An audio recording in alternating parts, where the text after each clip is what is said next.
did you determine they were Antifa? Tater, thank because you for...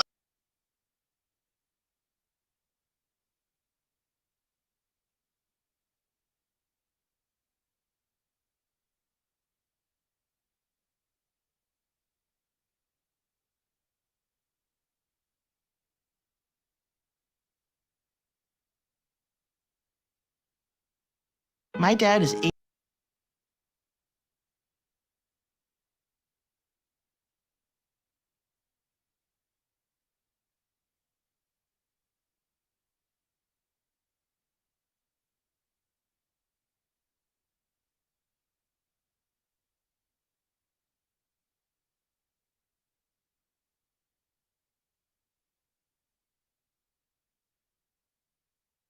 What's going on, everybody? Happy Sunday morning. Dun dun dun dun dun dun dun dun dun dun dun dun. Sorry, that's the football theme song.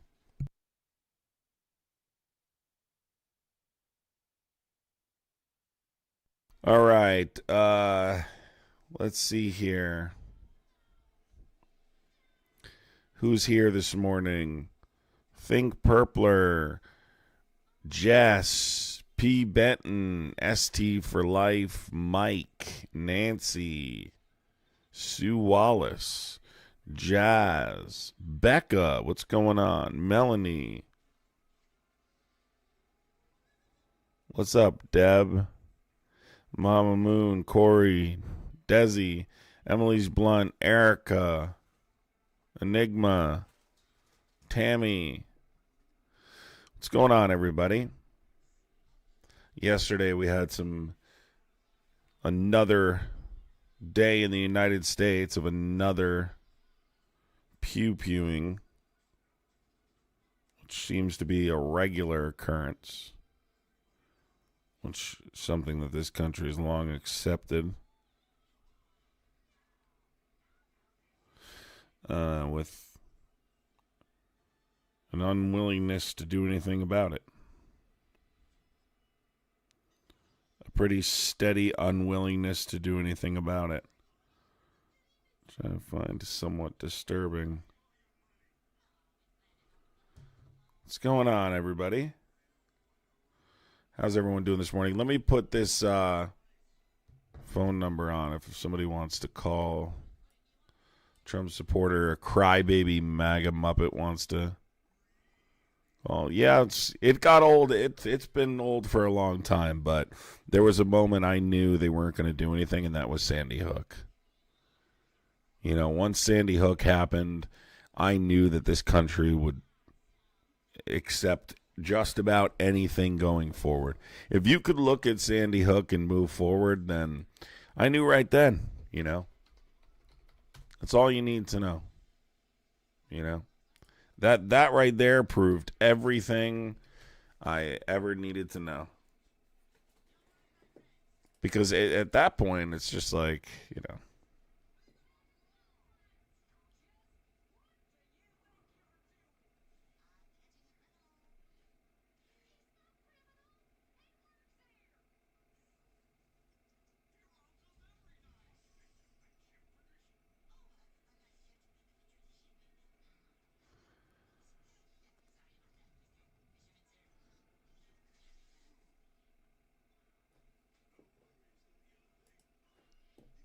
So, yeah.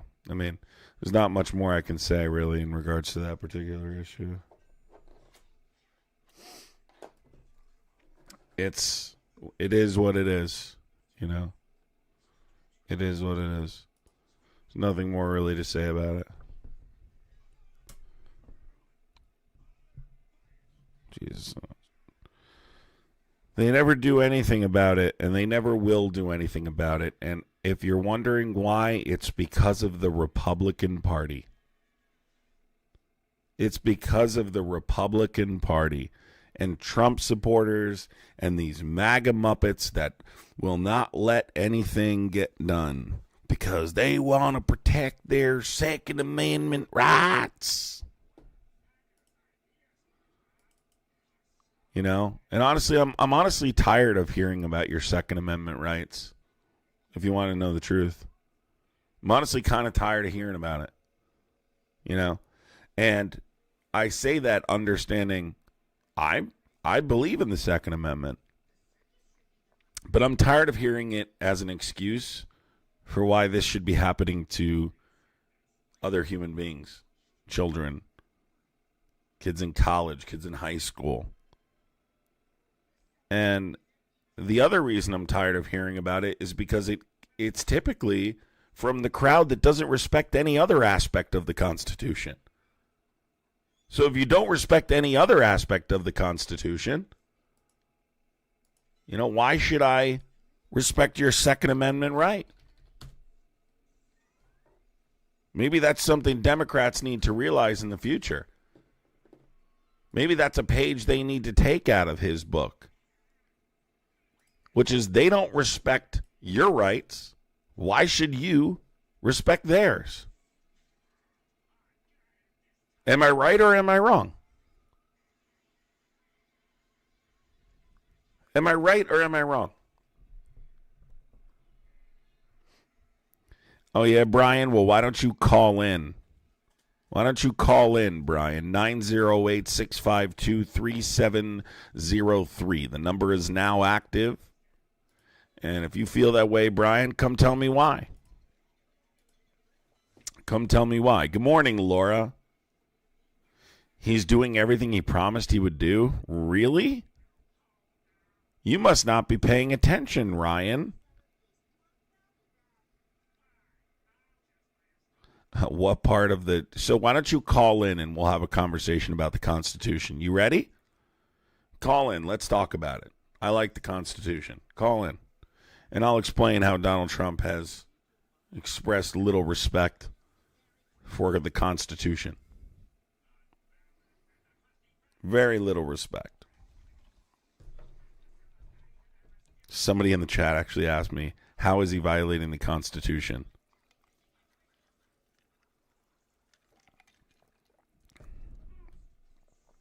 It's unbelievable.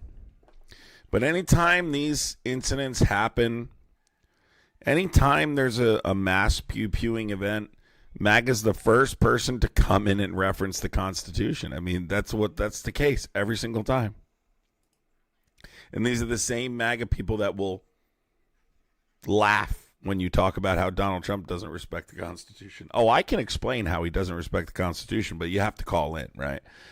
Everyone who watches me in here knows I can explain multiple examples of how Donald Trump doesn't respect the Constitution, but MAGA's scared to admit they support him.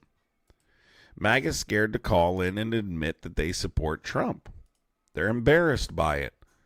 The Epstein files are about to be released. There's a lot of things happening right now that is causing Trump supporters to kind of go underground. They're less likely to admit that they support Trump at this point, right? They're embarrassed. No, I won't be naming anything until you call in. Why don't you call in and I'll name something? I'm not debating you through the chat. That's not going to happen, right? If I debate people through the chat, I lose my voice. So you can call in and we can have a conversation and you can stop being a scaredy cat and you can pick up your phone and you can call in and we can talk about it. Sound good? You'd be lucky if you could get them to name the first two amendments. Oh, who says I'm trying to get a gotcha? Call from James. All right. Are you a Trump supporter, James? I'm a supporter of the Oval Office. I've always been a supporter of whoever the president is. No. I don't know if that means anything. No, it doesn't. No, it doesn't, James. So hold on. Yeah. Hold on, James. Okay. James, hold on. So, Sure. did you support Biden? You were a Biden supporter? Yes, I did. Who'd you vote for? Yes, I did. I voted for President Obama. No, I who did voted you vote for the last twice. 3 elections? Let's see. Trump, Biden, Trump. So you voted for Trump the first time, then voted for Biden, then voted Right. for Trump again. So you waited till Trump was Sure. indicted 4 times criminally, found civilly liable of sexual assault, tried to overthrow the government. I mean, really, you waited till he did all these things, till you decided to vote for him. I mean, that's insane. Absolutely insane. Well, I think the argument's true that historically, if you really want to be honest, if we do want to be honest, Yeah, I am think that honest we're all the going time. to have to own. Well, then let's be truthful about whoever's been in the Oval Office. There has been incriminating acts that were done. I'm not saying that justifies what President Trump has done. I'm just saying that we can go back to presidents who used the Oval Office as introduction for women to come in and to visit with them. But we don't seem to have a moral standard for that, but we now have a moral standard because, of course, I think the biggest problem with President Trump is that he's been his worst enemy, and it's been his downfall, I think, through the whole thing. Can you give me, when you said so similar things, presidents, so he was indicted criminally 4 times. Can you tell me another president who's committed similar criminal acts and was not prosecuted for it? Well, I think that's a justifiable position, but you have to remember, too, historically, we didn't even, up to one point, we wouldn't even take pictures of a president that was in, due to polio, that was in a wheelchair because we felt that there was a certain respect that we gave to that president. I think that sir, you're not comparing Donald Trump to FDR, are you? No, that's not what I'm doing. Let's stay away from doing it. Let's stay away from comparing Trump to one of the greatest presidents we've ever had. Let's do that. All right, let's stay away from that comparison. Let's talk about common sense. Well, then let's talk common sense here, son, if we can do that. And what does common sense teach us about the truth and reality of behavior of individuals, no matter who they were within the office? Had we 40 years ago been able to do what we can do today, there probably would, logically, I think sensibly, there probably would have been presidents that would have faced indictments and impeachments. As you well know, President Clinton was impeached by Congress, but the Senate, because it was a Democratic Senate, they didn't follow through with it. And what's your first name? What's your first name? James. Okay. So first of all, criminal indictments. Donald Trump was criminally indicted for specific things related to his either attempt to become president or using his power as president. Okay? I'm not quite sure that's quite accurate. It is. I'll explain. So falsifying, I'll literally explain it. Falsifying business records to hide campaign finance violations was an election interference case related to keeping a story from the American people to increase his likelihood of getting elected. The second federal case was willful retention of classified documents, obstruction of justice, related to his position as president of the United States, obtaining those documents, and then obstructing justice when they tried to retrieve those documents. Conspiracy to defraud the United States, related to the election, and then the racketeering case in Georgia. They're all related to his presidency. Right. So there is no equivalent in terms of a politician that has committed similar criminal acts and not been held criminally responsible. There isn't one. Well, I think it's unprecedented. But I appreciate what you're saying, and I understand what you're in support of what your position is with President Trump. When I started following politics in the late 70s when I was a teenager. The first president that I voted for was President Jimmy Carter. And he was president, but then, of course, Ronald Reagan won in 1980. But so I followed politics over the past, would you say, 4 decades at least, if not 5. And it's really interesting where we've come to. And how can you, being a person who believes that individuals like myself who have voted for a particular president, that being President Trump, how are you going to win me back? how are you going to win back over half America to believe that even though we may have chosen a person that you think is absolutely and justifiably, you fully believe you have all the evidence of his criminal behavior? No, you're missing the point. You're missing the point. I'm just saying I'm related to his level of corruption, and there is no legitimate comparison, right? Let's just talk about what's happening. I think that's. But may I say real quickly? Yeah, but I keep think it that's short. Argumentative. I think that's. I will keep it short, but I think it's argumentative because I think that we know historically now where there have been calls that had there been the ability that we have today to approach men of this stature and question them on their criminality, there will probably be, you would find it hard to disagree that there were presidents of the past that would have been charged with criminal acts as well. Would you not believe that's possible? For another president to commit criminal acts? Yeah.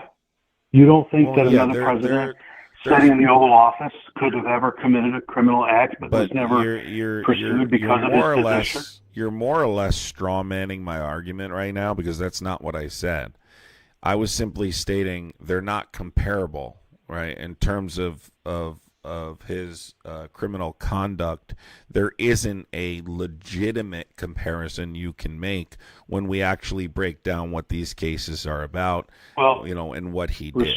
Okay, that's not to say that there haven't been criminal presidents. That's not to say there haven't been presidents who have engaged in conduct that's unethical, immoral, or criminal. But it's just saying there isn't a comparison when it comes to his level of the level of criminality that we're talking about here. But that's not relevant, really. I don't really care that much about it. And the only reason I care about it is because that's how he is as a person. And when we're talking about the Constitution and his respect for the rule of law, right? That's what I care about. What's happening right now. But real quickly, if this isn't relevant, then why are you having the conversation?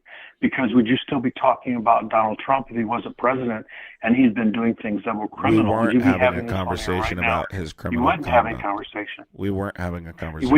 You wouldn't be. But you wouldn't be. I wasn't now. My point is, if it were... Well, you are now because he's president. Because you brought it up. No, I'm going to talk about the president, but I don't care about his criminal... You brought it up. Hold on.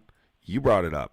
I talked about his lack of respect for the Constitution, not his criminal indictments. I don't care about his criminal indictments. It doesn't matter anymore. Although those federal cases were dismissed without prejudice, I don't think they necessarily go away completely. It's not about that, okay? That's not what we're talking about. You're just trying to make it seem like he's like every other president, and that's not true. Let's talk about some current events. You need to keep your sentences shorter, though. Let's talk about current events. What's happening right now? Right now, what's happening with Venezuela? Let's see if you can make a legitimate argument there, and then we'll go from there. Illusion, thank you so much, Illusion. Illusion, thank you so much. It triggers Trump supporters in the chat. Look how mad they are in the chat. Cry more, Muppets. Go ahead. I'm not. Well, but young man, this is the reason why people are so adamant and divisive, because of your condescension. Listen, if I need a father to call in and tell me, like, shut up. Did you call in to, like, police my speech, Muppet? And if you call me son one more time, I'm not going to answer your phone calls anymore. Don't call me son. All right? Stick to Adam or sir. Don't call me son. Like this guy's going to put me over his knee in a minute. Like seriously, this guy's going to put me over his knee. Holy fuck, man. Yeah, call in. Let's hear your take. Do you support what's happening with Venezuela right now? Do you support what's happening with Venezuela right now? Let's hear your take on that. What about these pew-pewing events that keep occurring, and we haven't figured out a solution to that problem? Call in and give me something there. There was also an attack in Australia, wasn't there? 11 people unalived in Australia.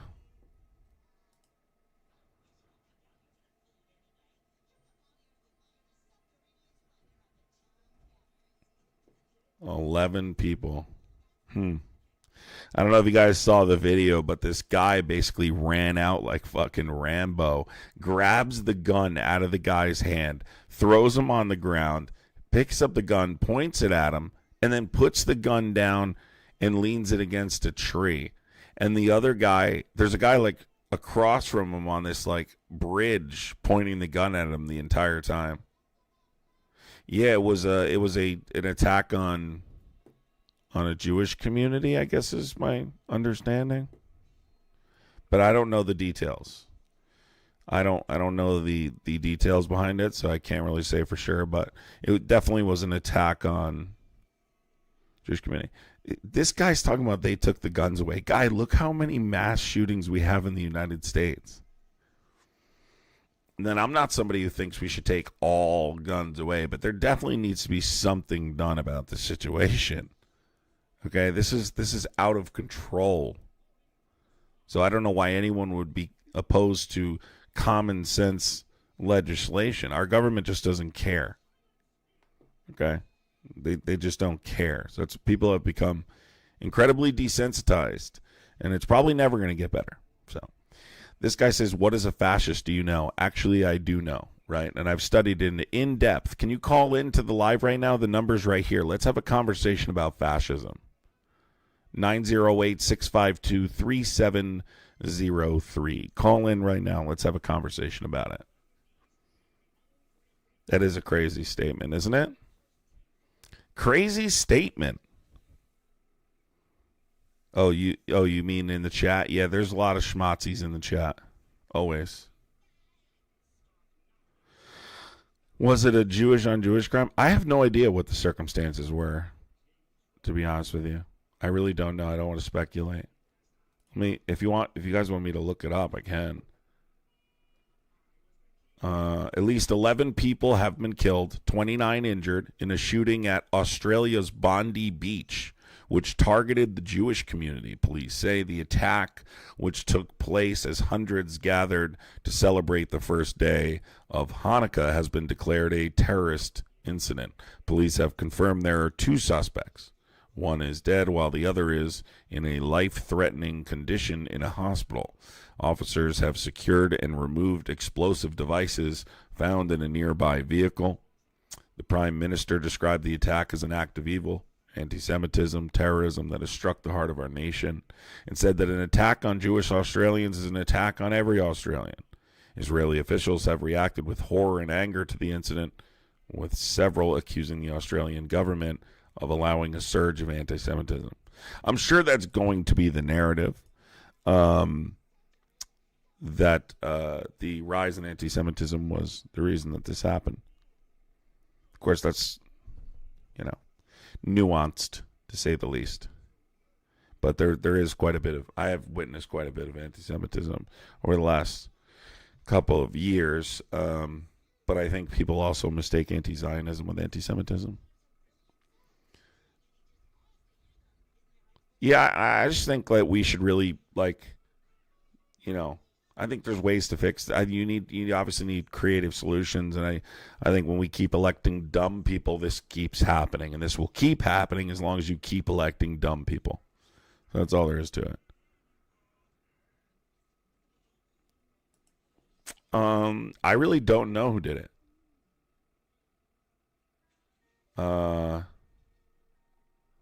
I don't know. It doesn't say anything about the suspects. Let me look up the suspects here. I think it's too early to get into that unless they've said it somewhere else. A witness heard pops and saw people running at Bondi. A witness said, I kind of turned around thinking maybe it was fireworks or something celebratory. We had 2 kids in strollers and saw people closer to the pavilion running. Very quickly, it just turned into a panic situation where everyone was running and cars were kind of zooming as fast as they could, sort of a mass panic. We paused before doing anything because I thought this was Australia. This doesn't really happen here. I honestly couldn't even tell what firearm they were using. I just saw a quick video. I don't know. It looked like a...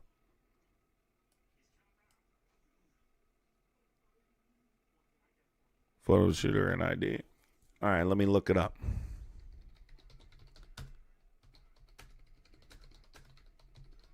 in Bondi. If you are a Trump supporter, you can call in the phone number there.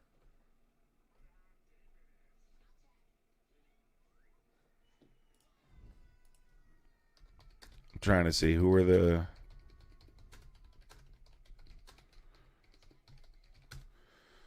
Let's see here.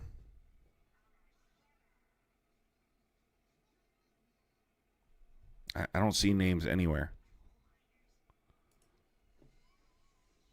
I don't see anywhere. Hey, Hundo, if you don't like it, then leave, all right? How about that, Muppet? How about that, Muppet? MAGA not. Dude, nothing amazes me more than these guys that put MAGA in their name. Like, you put it in your name? Do you, like, insist your wife calls you MAGA Chad? Like, nothing shocks me more than when I see a guy with the name MAGA David 1776. Muppets, you might as well dress like a clown.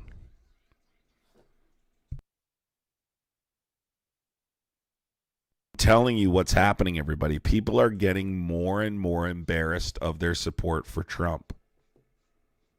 More and more and more. Are you talking about Brown or Bondi? I was talking about both today. I was talking about both, not one particular. Call from Quality Painters of Fort. Hello, are you a Trump supporter? Sure. Okay, so what do you mean, sure? You're a Trump supporter, right? You voted for him. You support what's happening right now? Correct. All right, I guess we'll start with, if you want to talk about going to war, if you think this is a good strategy, what's happening right now, so we'll start there. War with Venezuela? Yeah. I'm a guess you're referring to? Well, that's the country we're about to go to war with, yeah. So what's the discrepancy? Blowing up the boats? No. I mean, I don't think that we should be. Are you in favor of invading a country because our government told us that, number one, this is an evil authoritarian dictator, not disputing that he is, and that they're a direct threat to our country when just a little over 20 years ago we did the exact same thing during the global war on terror and promised us we would never do this again, promised ourselves we wouldn't fall for this bullshit again? Is your unwavering loyalty for Trump going to cause you to once again fall for this idea that we should be invading foreign countries and installing democracy, right? And claiming that it's because they're engaging in narco trafficking or weapons of mass destruction or connections to 9/11. But ultimately, we know this is a country with the largest known available oil reserve, and that's truly the reason. And are you willing to support that as an American citizen? Yes. Okay, why? Well, for starters, Joe Biden didn't have a problem with blowing up drug boats in the 80s. Oh, my God. This guy's literally, his first response is, what about Joe Biden? Well, I didn't ask you what about. So let's break this down. How do you know they're engaging in narco trafficking? Let's start there. Well, they're blowing up drug boats. But how do you know they're drug boats? I mean, who goes fishing with fucking blue barrels on their boats? So let's not be naive. No, I'm not being naive. Let's not be naive. I just have a No. You kind of being... Hold on, man, because you're doing a lot of talking, but you're not letting me respond. I'm letting you respond. So, what are you talking about? No. Let me respond without you talking over me. Then you ask me a question, I'm going to answer it. They're drug boats. Blue barrels on board. We know what that is. Only someone naive would say otherwise. We all know that Venezuela's been pushing dope for a long time. Matter of fact, Cuba's right along with them. So, I mean, wow, I'm in support with blowing up drug boats. What kind of dope are they pushing? Just curious. Mostly fentanyl, cocaine. Fentanyl. So is the precursor for fentanyl made in Venezuela? And cocaine. Oh, And okay. cocaine. Is the precursor for fentanyl made in Venezuela? No. Okay.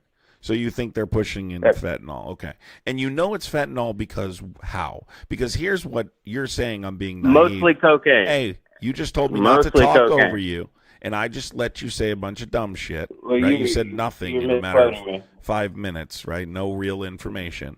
I asked you, maybe your standard is much lower than mine, but I demand my government show me how a country is an imminent threat before we invade them. And this isn't particular to one political party or another. We have long-standing foreign policy that we invade countries and install democracy, but it didn't work in Afghanistan. Let's go through it. What happened when we left Afghanistan and we claimed we were going to install democracy? What happened after? A shit show. The Taliban took over. What happened in Iraq when we left Iraq? A shit show. Yeah, the Al-Qaeda in Iraq becomes ISIS, takes over. What happened in Libya? The Philippines. Another shit show. Again, it's historically been a shit show. So this isn't about Democrat or Republican. We have a long-standing foreign policy that we are the policemen of the world, and we go to other countries and install democracy. By the way, particular to Donald Trump, I'm gonna agree with democracy is is hilarious. But hold on. I'm gonna agree with you on that. My standard has to be higher after what I've seen my government do. I've seen my government lie and claim there were weapons of mass destruction and there were connections to 9/11 and invade oil-rich countries and kill over 1 million Iraqi civilians for nothing, for literally nothing. How many American soldiers die in these wars? And these chicken hawks who never even served in the military force these young men to go die for oil. And I'm tired of it. And I think your standards should be higher. You can't tell me they're engaging in narco trafficking because you don't know. You see?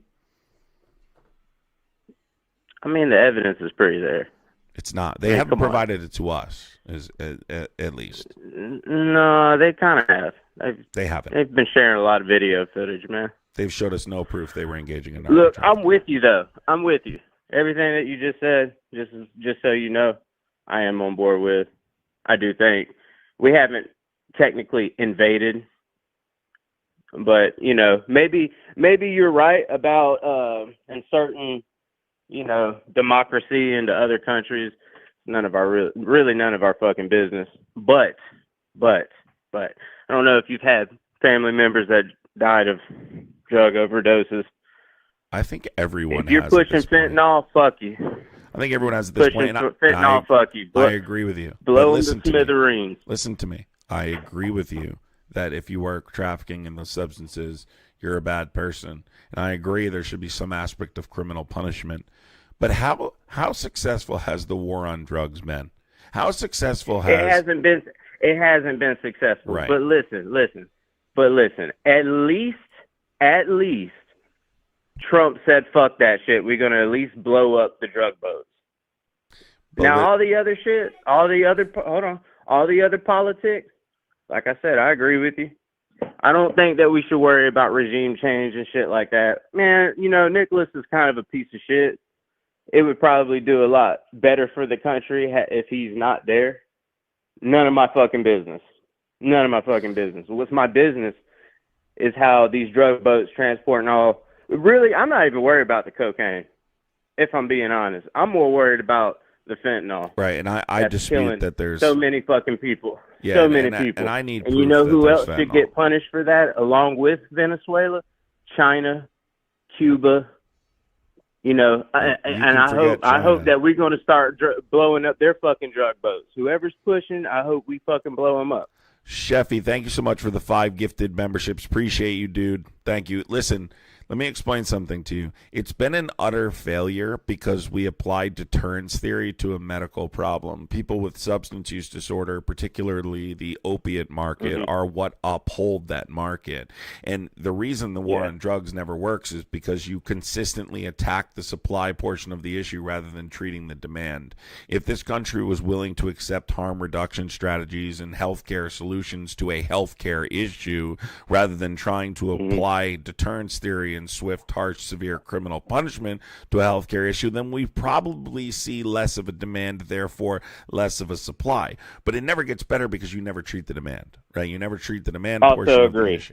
Okay, so this then, all I would ask you going forward, since you agree with those things, is to simply demand a higher standard. Demand your government show you they're trafficking of fentanyl, and if they are, then yeah, I think those types of people need to be punished. I think people who traffic in that substance are horrible people. But I want to recognize one factor we don't talk about enough in regards to criminal organizations that traffic in these types of substances. They often use innocent people to do so. They grab family members and put them under the threat of death and claim, "Hey, we'll kill your mother if you don't do this. We'll kill your child." Yeah, it's like a double-edged sword. So without judicial oversight, what are we really accomplishing? Like, we don't know what's on the boats. We don't know what kind of drug is on the boats. I think judicial oversight, especially when you consider some of the technology we have today and our capabilities to disarm these vessels and essentially make them useless from miles away. Why are we not I think it would be far more productive to apply judicial oversight rather than just kill them. Honestly, I think the judicial oversight would work best if Nicholas wasn't there. I'm going to just be honest. Now, do I think that we should go in there and take charge and kill him? Man, no, not really. Like I said before, it's none of our fucking business. But, when we're sending a clear message to the cartel, to any drug pusher, we're obviously sending a message to quit. It's not really our fault if they don't get the message. I think is that we should continue, maybe not to invade. Again, it's not my stance, but we should keep blowing them fuckers up. Whether they're pushing code, and I do feel bad for those people that are in those circumstances that they have to do what they have to do. But nonetheless, keep blowing them motherfuckers up. I think the difference between I would rather them guys on that boat that are innocent and don't ask to be there, but are pushing dope to kill many Americans. I would pick the many Americans over them. Yeah, I would pick you over him. Listen. I think the difference between me and you in this discussion is you trust Trump. I don't. You trust Hegseth. I don't. I don't believe they're telling the truth. I think there is a tremendous amount. There's a tremendous amount to gain from invading Venezuela, right? So why wouldn't you claim they're engaging in narco trafficking? Why wouldn't you claim they're an imminent threat? You need legal justification for an invasion. So why are we? Of course, they're going to claim, and maybe they are. Maybe they are, and they're two things can be true at the same time, right? Regardless, we should not be invading countries and installing democracy. That type of foreign policy needs to come to an end. Sheffy, thank you so much for the $5 super chat. Appreciate you. Yeah, if you guys are new here, I'd appreciate subscribing, hitting the notification bell so you don't miss the lives, contributing to the gifting goal, hitting the share button, all those things. I would appreciate it. Go ahead. Yeah. No, so when it comes to my trust for Trump, it's not for foreign policy, or not foreign policy, I'm sorry. For, wars, I'm always against wars. I don't think we should invade nobody. I don't think we should go to war with anybody. I think we should mind our own fucking business. I trust Trump to do what's necessary to make us great. Not other people. I'm not worried about anybody else that's not American or hasn't came here legally on a legal circumstance, and you should feel the same way too. I know you pay hella taxes. I pay hella taxes. I'm a business owner, so I feel like it's always, that we're getting off topic. But anyways, what I'm trying to say is my trust for Trump, I don't trust government when it comes to dealing with foreign nations, I don't care who it is. I don't care who the president is. But I do trust that he will make our infrastructure a lot better, our economy a lot better. That's the shit that I really What I meant by voted for. trust, dude, is that you trust them when they tell you this is what that this is the category of crime they're engaging in, and therefore it requires, killing them, right? I don't trust them that way. You do. Now, all I'm asking you to consider is historical precedent, and that our government has lied to us on several occasions using imminent threat as justification to invade foreign oil-rich countries. We've done it several times. We go in, then we claim we're the good guys here to install democracy, and then we end up creating a power vacuum, and before you know it, more evil has taken over. It's been a complete disaster every time that's why I went through these examples with you in Afghanistan, in Iraq, in Libya, because it's happened so many times. Yeah. So and I don't disagree with you on that. Yeah. All right. Well, I really don't. Thanks for calling in, dude. I appreciate it. Thanks for calling in, dude. Yes, I appreciate sir. it. Guys, hold on one quick second, please. I have to try and plug this other. Pardon, hold on. I would appreciate hitting the share button, hitting the thumbs up button real quick, everyone. Just 1 minute.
So, yeah, that's really what it comes down to. It's just about trust, and I don't have the same level of trust that you do.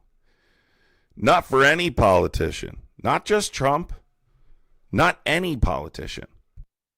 Let me open up the phone lines. If you're a Trump supporter, you can call in now.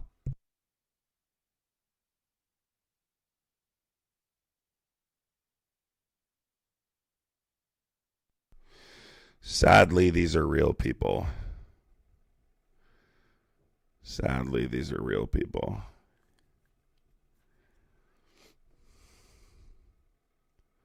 This is not left versus right. This is not right versus left, MAGA. Yeah, MAGA doesn't... MAGA just believes everything Trump says. That's the point I'm trying to make, is we're looking at historical precedent. I'm criticizing long-standing U.S. foreign policy, and Trump is taking advantage of your unwavering loyalty. Do you remember when Trump ran the first time, how critical he was about the war in Iraq? Do you remember that?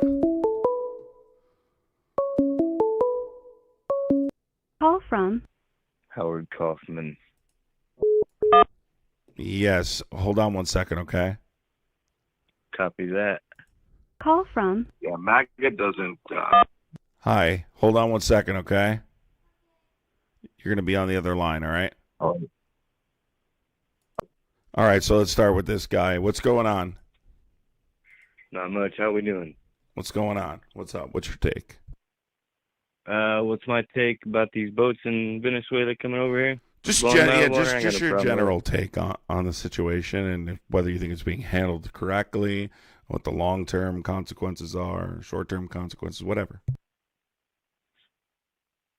long-term consequences. I don't see any. We need to focus on our southern friends rather than overseas on what's going on over there. So do you think we should be bombing these vessels and provoking war, taking over an oil vessel? Do you think we should be doing these things? Sure. Okay, why? Well, the boat was sanctioned, had been sanctioned for a long time. So we were just following the law on that one. And if these people keep sending these drugs up here to America, we need to let them know that they can't be doing that. How do you know that?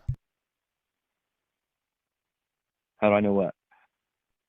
Guy, how do you know they're engaging in drug trafficking?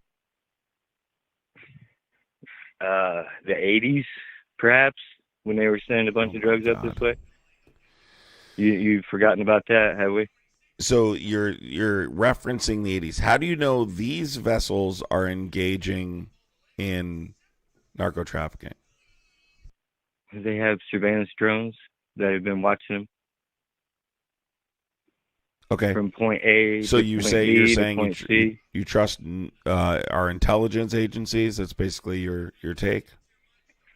Yeah. Why wouldn't I? Okay. So I guess that I don't know what to argue with you. If you just trust our intelligence agencies, I don't. I think we have, quite a bit of historical precedent, right? I don't think we should be doing these things, right? We've done this before, and it ends bad every single time. Where have we done this before? GWAT, the war in Iraq was a lie. Why did we invade Iraq? Where have we done this before, he says. Why did we invade Iraq? I'm not concerned with Iraq at all. Do you know? I'm not concerned with the But Middle East. well, you should be concerned because it destabilized. I don't even care about it. Excuse me. It No, destabilized it's on the other side. It's on the other. Okay. What are you about to say? It's on the other side of what? It's on the other side of the planet. Oh my God. Why would I be concerned with that? Oh my God. This is just, Guy, oh my God. Do you understand the consequences of what happened after we left Iraq? Like, what did it destabilized the entire region? So the point is, our intelligence claimed there were weapons of mass destruction, claimed there were connections to 9/11, and there weren't. Right? And young men died. Innocent civilians died. Yeah. That's unfortunate. So really I'm trying to get you to understand we shouldn't just be trusting U.S. intelligence. Shouldn't we be more critical? Shouldn't we have a higher standard? All right. Sure. Yeah. All right. You're about as interesting as a. Let's see if this other guy can talk. Hey, what's up, man? Hello. Hello. What's going on, dude? How are you? Good, and you? I'm good. What's your take? Let's see if you can actually give me a take. If you have an opinion, that guy was kind of boring. Go ahead. Right.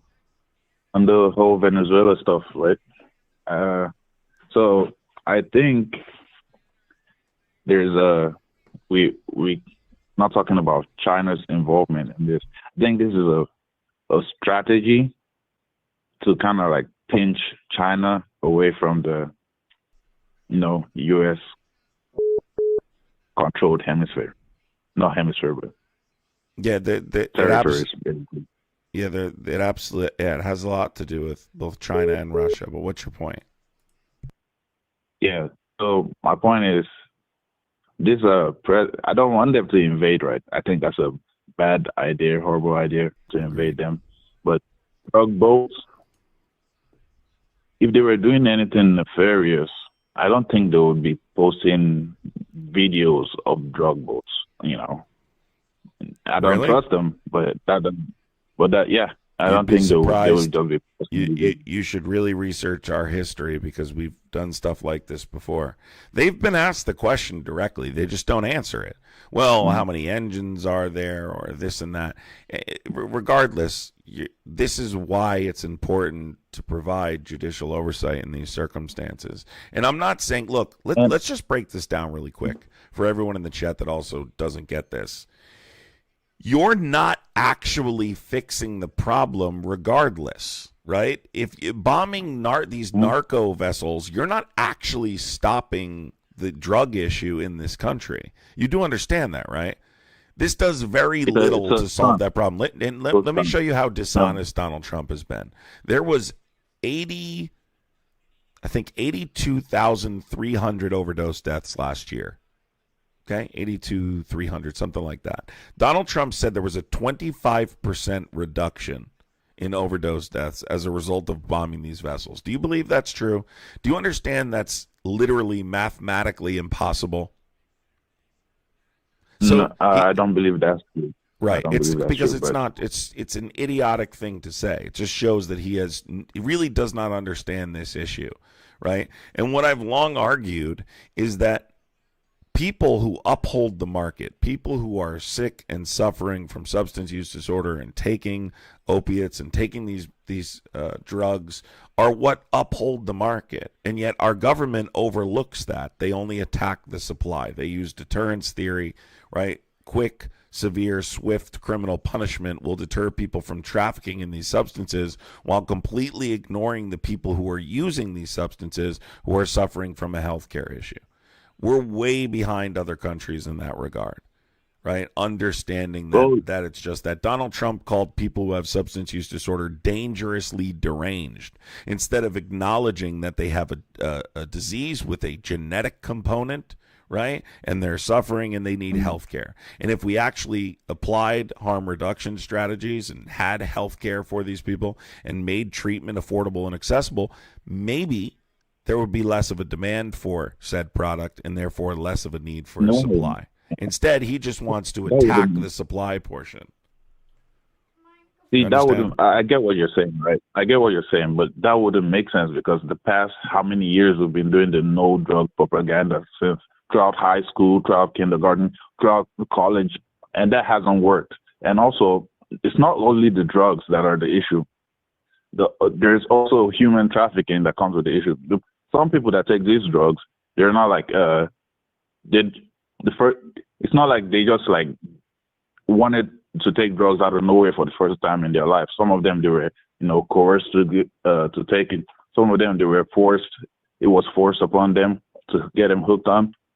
So it's not just a supply side issue. We have to also, you know what, we're not going to allow this in the country at all. And if you're going to traffic it, we're going to blow you up. And that's just a warning. That's not going to solve anything. That's a political stunt that you should stop. Okay, I'm not really sure I understand what your take is. I think you're trying to argue the effectiveness of deterrence theory, but I mean, you can look at any credible study ever. Deterrence theory doesn't work really with any criminal conduct, but it definitely doesn't work with substance related crimes. Right. If you have substance use disorder, it's a healthcare issue. That's why deterrence theory doesn't work at all. It's completely and totally ineffective. You're arguing that if we have harsh punishment for people trafficking in these substances, then other people won't engage in trafficking in these substances. But that's the same theory we've applied during the war on drugs, and it didn't work. The incentive remains. The incentive remains if you don't treat the people actually using the substances. The people who use, you understand, they didn't like wake up one day and decide to go and try this. So that was not trying to treat them is not going to solve anything. You'll just get more people. What are you talking about? You're talking about people that are using? I'm not sure you understand the disease of substance use disorder, right? So you're still trying to make it seem like this is some like we're talking. So there's two aspects. Obviously, you're predisposed, you're born, maybe you go to the doctor, you take a medication, and because you have a genetic predisposition, you end up becoming, a lifelong addict to a particular substance, right? And then someone that doesn't have that predisposition may not have that same result, right? So that's the genetic component. And then you also have like physical dependency, right? People that can't physically come off these substances without medical care, right? There's a lot of different aspects to this that need to be treated by a doctor, that need to be treated by healthcare professionals. I don't think it's really, I'm going to be honest with you, Republicans like Maga is just dumb. Like, they're not very smart. So they don't understand the war on drugs. They don't understand this issue whatsoever. So they think let's just kill them and that'll stop it. As I've acknowledged before, criminal organizations like cartels, right? Criminal syndicates that engage in trafficking these substances often use innocent people to traffic in these substances. If the incentive remains, people will take the risk. There's already a tremendous amount of risk involved. You're talking about going to prison for the rest of your life, right? Now you're just saying, okay, well, now you die. The risk is there regardless. There's tremendous risk. Okay, we acknowledge there's tremendous risk. And tremendous risk has not stopped people from trying to traffic these substances. Why? Why hasn't it stopped? Because you're not treating the demand portion of the issue, the people suffering from the disease that upholds that market. Listen, if one more person in the chat uses the wrong "your" and says you're the problem, like Jason, let me just address the chat really quick. A couple of Muppets in here. Just the grammar is just awful. So first of all, Jason, I'm going to break down some grammar in the chat here. Jason, you're using the wrong "your." Okay? You're looking for a contraction, apostrophe R-E, okay, of two words, you are. Okay, we learned this in 8th grade. Okay? I saw someone else up here say you are stupid and use the wrong "your" as well. You can't use listen, figure out the right "your" to use, okay? Please don't say I'm the problem if you don't know the right "your." See, this is how I educate Trump supporters. You know, this is how you have to educate MAGA, because they stay crying hard. Just use "you are" like most of you do. So, yeah, this is what it comes down to, man. Like, it's a supply and demand issue. Supply meets demand. If there's a demand for a product, then supply meets demand. Agreed?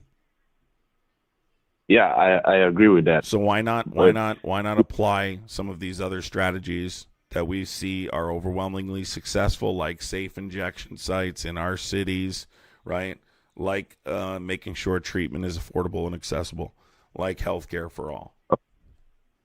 So healthcare for all doesn't work, but what is your plan? Like, what do you think the plan is if you're going to solve this demand, from the demand angle? How do you think that would be? Yeah, I think, first of all, saying healthcare for all doesn't work is literally the stupidest thing you've said during the course of this conversation, but we'll just move forward.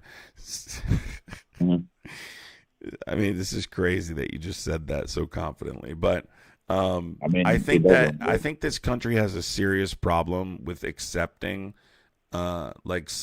and substance use disorder is not the only example, but like substance use disorder as a disease, right, and needs to be treated similar to cancer or diabetes, right, and accepting that harm reduction strategies like safe injection sites are effective in reducing overdose death, right, stopping the spread of disease, and properly introducing to treatment. But the second part of that is making sure treatment is affordable and accessible. Treatment's not affordable and accessible for people in this country. You know, if someone decides they're going to go to rehab, a lot of times they end up on a wait list, right? If they decide they want to engage in treatment with therapy, MAT, then they sometimes end up on a wait list, and it's not affordable if you don't have insurance. So I think that just making sure that they have healthcare and applying harm reduction strategies would significantly reduce the amount of people who are actively engaged in consuming these substances. So what countries do you think this has been tried in? Like, I know they're doing it in Canada. Yeah, Canada has safe injection sites in their true form. We've seen overwhelmingly positive results in Canada. California as well, right? Yeah, we've seen overwhelmingly positive results. You can look at the statistics in lowering the rate of overdose, stopping the spread of disease, and properly introducing to treatment. But the reason, too, like introducing treatment to people the right way, because I've had people suggest like forcing people into treatment as like a successful solution, and it's not, because if you look at the rate of recovery, like long-term recovery, how people enter treatment, whether it's voluntarily or by force certainly affects their ability to stay clean long term. Okay, so then what do you suggest? Packing them by force? Because if you don't do that, then some of these people are still going to go under. No, as an aspect of safe injection sites, you have medical professionals in those buildings that properly introduce people to treatment over a course of time. So, like, hold on. So do you know what a safe injection site is? Yeah, it's where you just give them the drugs, where you give them a good needle. No, you don't give them the drugs. No. So this safe injection sites are medical facilities, right? Where you can go to exchange your dirty paraphernalia and receive clean paraphernalia. That part of it is correct. They don't give you the drugs, you have your own drugs. And you use these substances in a medical facility in the presence of Narcan with medical professionals. So that lowers the rate of overdose because you're in the presence of Narcan. And then additionally, they're talking to you about, are you ready to enter treatment, and basically guiding you towards entering treatment the right way. And what we've seen in areas that have these or use these strategies, we've seen more people enter treatment, right? We've seen higher success rates of rehabilitation. We've seen lower overdose rates, and we've seen a reduction in the spread of disease. How many more people would you say that effectively help? Because it seems like they go to this safe injection sites.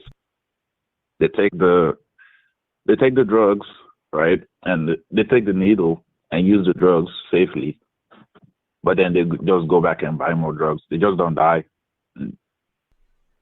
from it. So because there's Narcan provided to them. Yeah, they're in the presence of Narcan. So, like, let me give you an example. During the Fetterman-Oz election, right?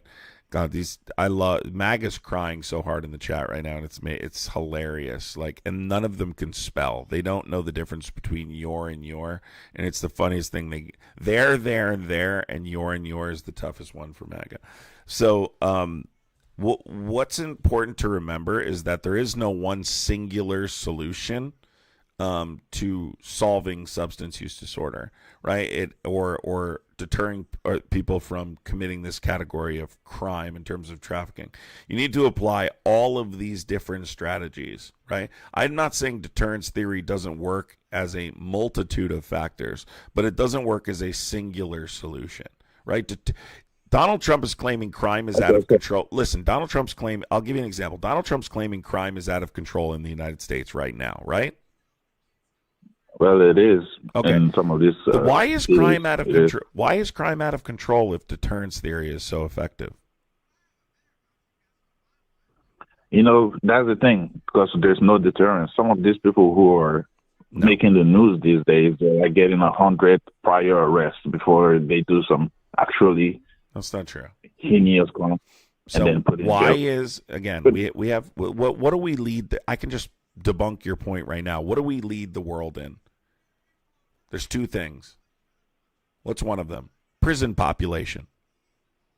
Right? Prison population. We lead the world in people in prison. So clearly we use deterrence theory as a way to deter people from committing crime. If deterrence theory is if deterrence theory is effective in deterring people from committing crime, right? Then why do we have a problem with crime? Could you state the stats that we lead the world on the highest prison population? Like, is there no other country with higher prison population than us? We lead the world. We lead the world. So would you like to explain to me why we still have why we still have a crime problem in this country? Yep. Well, there's the crime issue is like a different. He can't answer. You're totally stumped, and you should be, because deterrence theory. You want to go into this, the crime issue, because that's a different whole topic. You clearly don't know what deterrence theory is. You clearly don't know what deterrence theory is. There are multiple. Okay, so you're not gonna let me talk? Go ahead. I said there are multiple reasons why we lead the world in sorry, there are multiple reasons why crime happens. That doesn't mean that deterrent theory doesn't work. In fact, we find that whenever, even if, let's assume our base crime is just leads to the result we have in prison, it's increased it because we've started putting less people in jail for the crimes, for the same crimes. So really quick, let me just say to this guy really quick that is in chat saying he will school me. You can't even spell your correctly.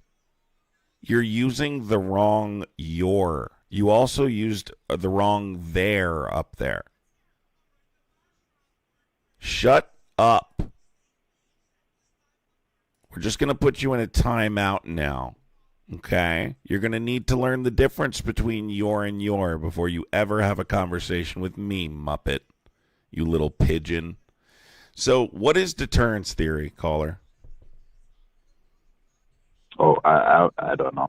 Okay. So so you're telling me now you don't know what deterrence theory is, but yet you just told me 2 minutes ago that excuse me, I let you speak. I let you speak without being interrupted. Why are you interrupting me now?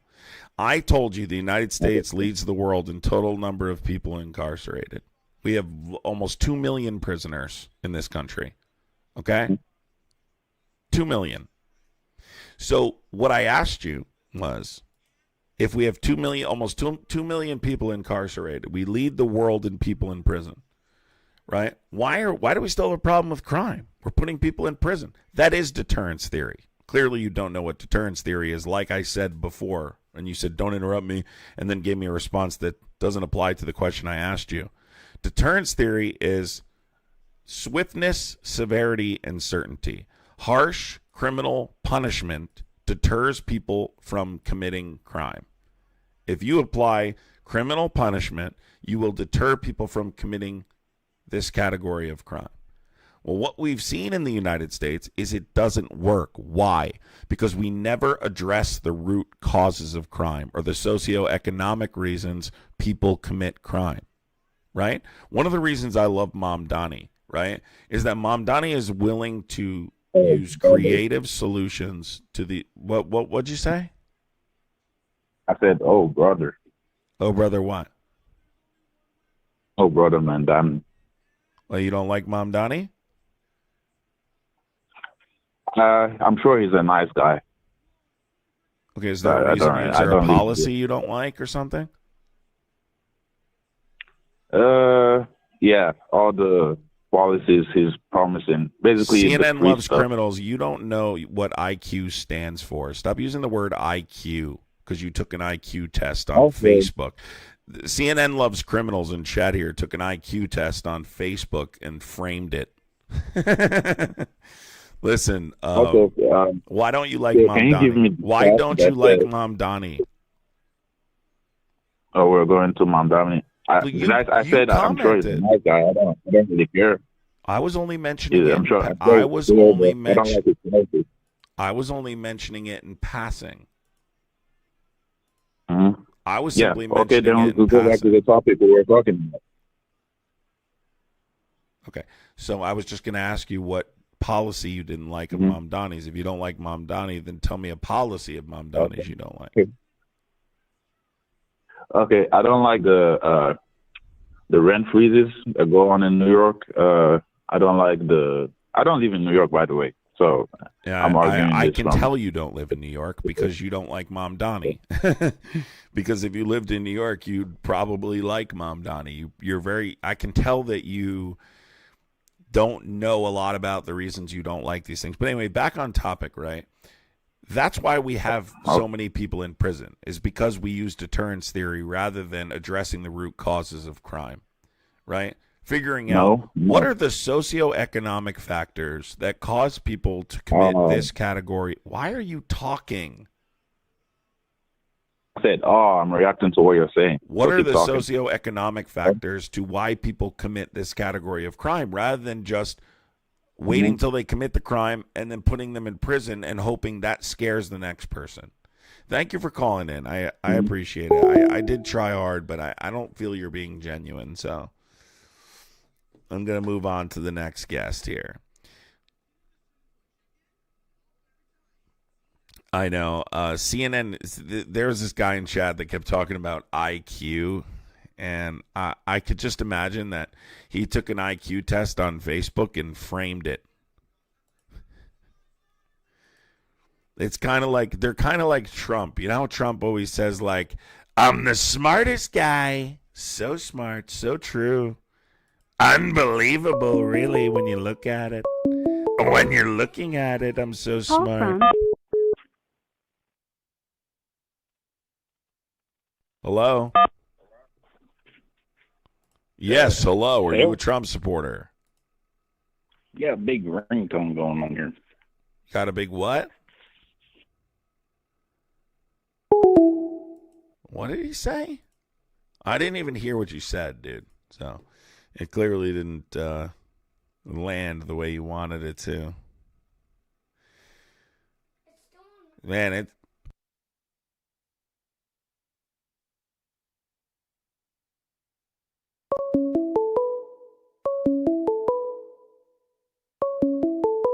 All right, let's move to the next guest here. We got a lot of crybabies in the chat. Call from Keep crying, sweetheart. Call from. Hold on, are you a Trump supporter?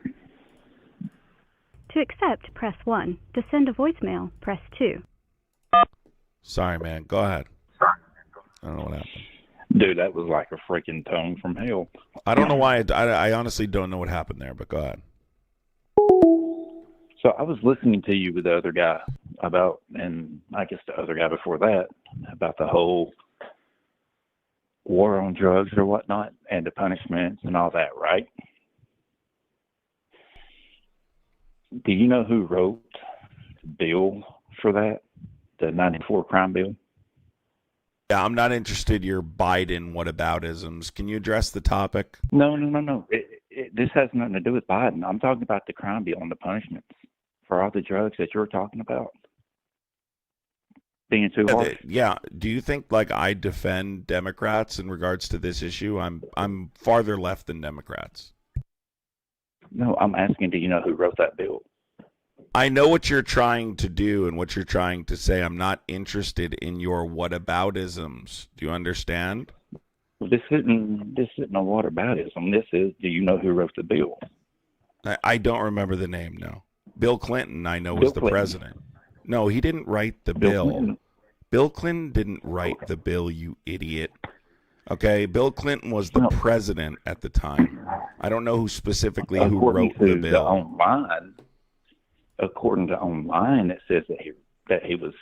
He signed the bill into law. Do you know how government works? Congress passes the bill. It gets signed into law by the president. Bill Clinton's war on drugs approach, exemplified by 1994 crime bill, focused heavily on punitive measures, increasing policy, policing, mandatory. Yeah, guy, I know what the 94 crime bill is. What's your point? Make your point. I know what it is. What's your point? My point is your idea of basically legalizing trap houses isn't going to solve the problem. Legalizing trap houses? That's what you explained. Please tell me you're not this dumb. Please tell me you're not this dumb. You're just playing dumb, right? I'm dumb. What? Yes, you're very dumb. The guy who thinks the president writes bills. Can you just tell me really quick what is a safe injection? How is a safe? How is a safe? How is a safe? Tell me how a safe injection site. Tell me how a safe injection site is a trap house. Tell me right now.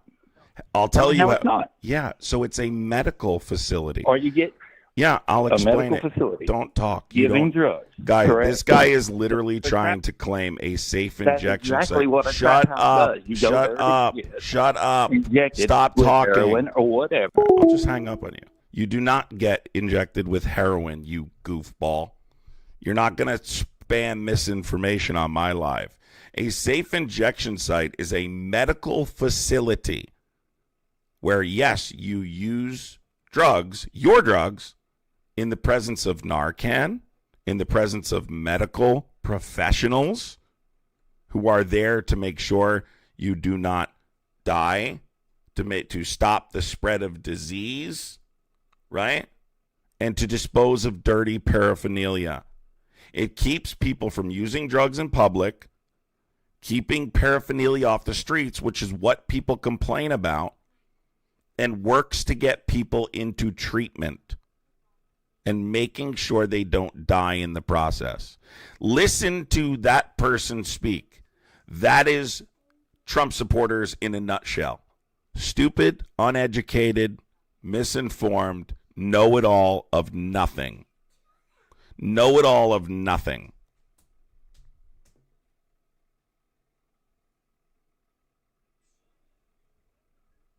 I mean, it's remarkable how simple you can be and think you know what you're talking about. You have no idea. Just Google it. Google the things that I'm saying. Look them up.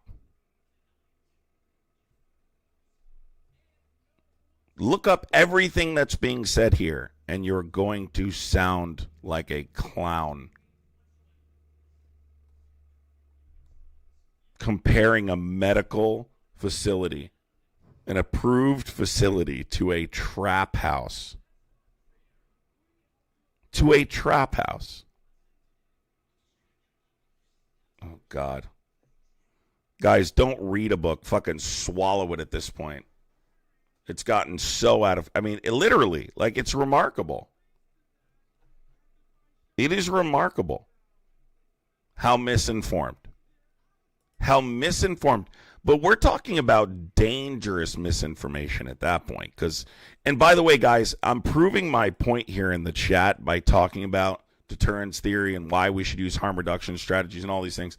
Look at the way these people talk about people who suffer from substance use disorder. Look at the way they speak about them. Maybe I just need to play "We Are Charlie Kirk." And they'll be like, remember how upset they were? Guys, don't say anything bad about Charlie Kirk. And yet they're talking about human beings suffering from a disease and laughing about it. Oh, my God.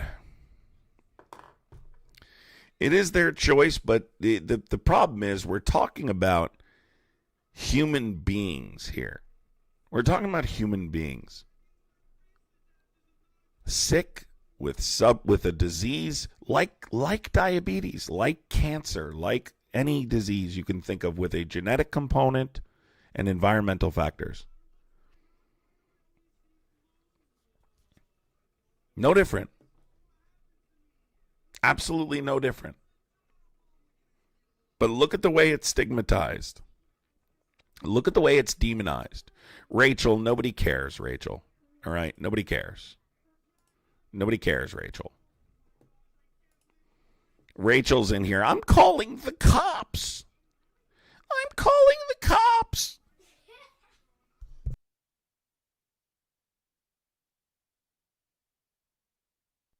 Guys in the chat, if you're not MAGA, just type laughing emojis in the chat.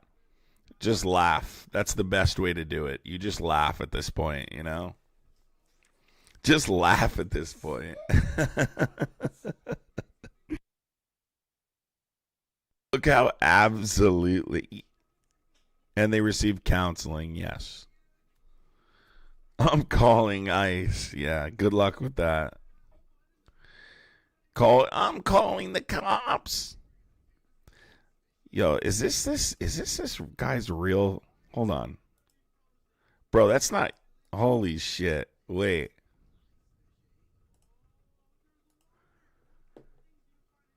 Oh my God. Oh my God. Everyone type laughing emojis in the chat if you're laughing at MAGA right now. Just type laughing emojis if you're laughing at MAGA right now. Just spam laughing emojis. Just keep laughing if you're laughing at MAGA right now. That's all you need to do. Just spam those emojis. Let Maga know you're laughing right now.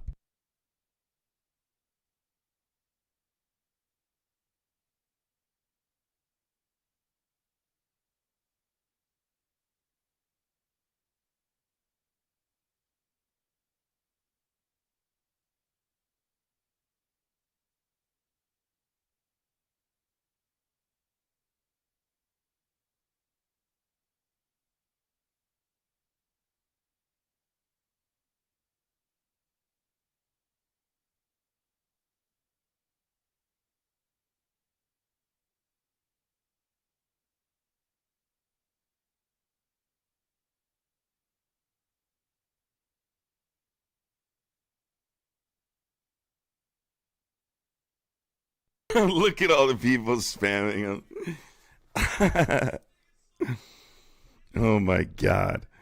Look at them. They're so mad in chat, guys. You're triggering them so hard right now. You're triggering them so hard. You're triggering them so hard right now. Oh my God. Oh God, it's just too funny. Now the guy in chat who was misspelling words is talking about who knows what about politics. Bro, you shouldn't even be allowed to use the word politics. You shouldn't even be allowed to use that word. No, we just did it simply to trigger MAGA. That's all. We just had to take a quick break to trigger MAGA, you know? That's how it works. We just wanted to let you know how much we love your tears and your misspellings.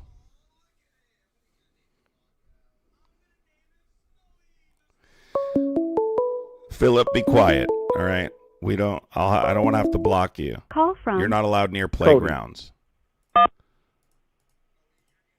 Somebody looked this guy up here, Philip Hochstetler, and found out that he's not allowed near schools, if you know what I mean. Somebody in Discord looked it up. He's a offender, you know what I mean? Are you a Trump supporter, dude? Me, I'm definitely far more right-leaning. I support him in a lot that he's doing, and, a couple things I disagree with him on, but, yeah. Like, what do you disagree with him on? The Epstein stuff? See, that's the hilarious troll. So, the Epstein stuff, what do you mean as far as not releasing the files with Pam Bondi? Because I don't think that any Republican, other than, rhinos, really care about her at all. No one was excited about Pam Bondi. But if you're talking about the Epstein, you do know that he was the only one that actually came out in the late 90s and early 2000s and went to the FBI and gave them everything from tapes, phone recordings from Mar-a-Lago, and the FBI director at the time was on if record you're trying saying to insinuate he was an FBI informant, he wasn't. And Mike Johnson already cleared that up and retracted the statement that he was an FBI informant. Donald Trump didn't ban Jeffrey Epstein from Mar-a-Lago until 2007. So I don't know what you're talking about, but his first accusation was, I think, 98. Might have been 96, but regardless, between 100%. And he wasn't banned from Mar-a-Lago until 2007. So I don't know what you're talking about. 2004. No. That was 2004. No, it wasn't. It was 2007. Supporting documents. What do you got for the 2007 case? Well, what do you have? 2004, his director of Mar-a-Lago on record. Oh, yeah, his buddies. Yeah, sure. But let's see. Let's look it up. Oh, right here. Hold on. I got sources here. I'm correct. NPR, PBS, BBC. NPR, sure. PBS. They all say so you're going on. Let me go right Gotcha. here. Well, Here's well, NPR's. yeah, Trump says his fault. Shut up. NPR. Again, Can you stop talking for a second? You're going on news Stop records. talking. You someone just don't said want to be proven wrong. Stop talking. No. I'm Stop just trying talking. to set a, I'm I trying want to, you to trying stop to set a talking. baseline. Stop talking. I understand. Stop. This is where All right, you're going on hold. You're going on hold because you can't stop talking. God, these guys are insufferable. So NPR, right? NPR. Donald Trump and Jeffrey Epstein had a well-documented relationship that lasted over a decade. Trump, according to Trump, by the way, allegedly banned Epstein from Mar-a-Lago Club around 2007 after Epstein allegedly attempted to flirt with a teenage girl. I would use the word sexually harassed. A teenage girl, and hired employees away from the club. Trump has publicly stated that he had a falling out with Epstein about 15 years ago and that he was not a fan of Epstein. That's from NPR. Would you like PBS as well? No. There's So several again, examples. So his first sex-related arrest was in 2005. He didn't ban him from Mar-a-Lago until 2007. Gotcha. So if we can set a baseline. So your sources that you are taking are a person of a person. So NPR, you're taking news sources. Trump said this. So if we're going to be in election, Trump said this. This is Trump's own words. In 2000, understandable. Again, trying to just set a baseline here. In 2007, when he did say this, yes, when it was brought up. It wasn't brought up because he was banned in 2004 for being creepy. So you're going on the other sources here where the people that actually banned him were the ones that have the documentation. He gave in him a 2004. warning. And I understand. Here's the thing. Here's how we simplify this conversation. Donald Trump made a concerted effort to conceal this information from the American public. Agree or disagree? To conceal it, disagree. Okay, cool. So let me just ask you a couple questions The here. Epstein Hold on. files themselves? Yes. I was asking the question to clarify. The Epstein files, he made a concerted... So let's talk about it. So first thing we're going to talk about is you do realize he didn't even want the Epstein Transparency Act to go to the floor, right? He tried to convince Republicans not to sign on to the discharge petition. Marjorie Taylor Greene, Lauren Boebert. 100%. Okay. He was the one that brought it out. So if we can step back just a small scooch, and then just for the baseline. So who was the one that brought that bill to the floor? Republicans. Why? Because understandable. So and that kind of lands the baseline. So he was arrested, and they've had the files since when? Since 2020. Wait. We don't need to scooch back at all. Did Donald Trump try and convince Republicans not to sign on to the discharge petition? Yes or no? Yes. Okay. And did Donald Trump send his deputy? Okay. Please stop saying baseline. You're trying to talk about shit that's irrelevant here. So very simply put, he tried to convince Republicans not to sign on to the discharge petition. Why?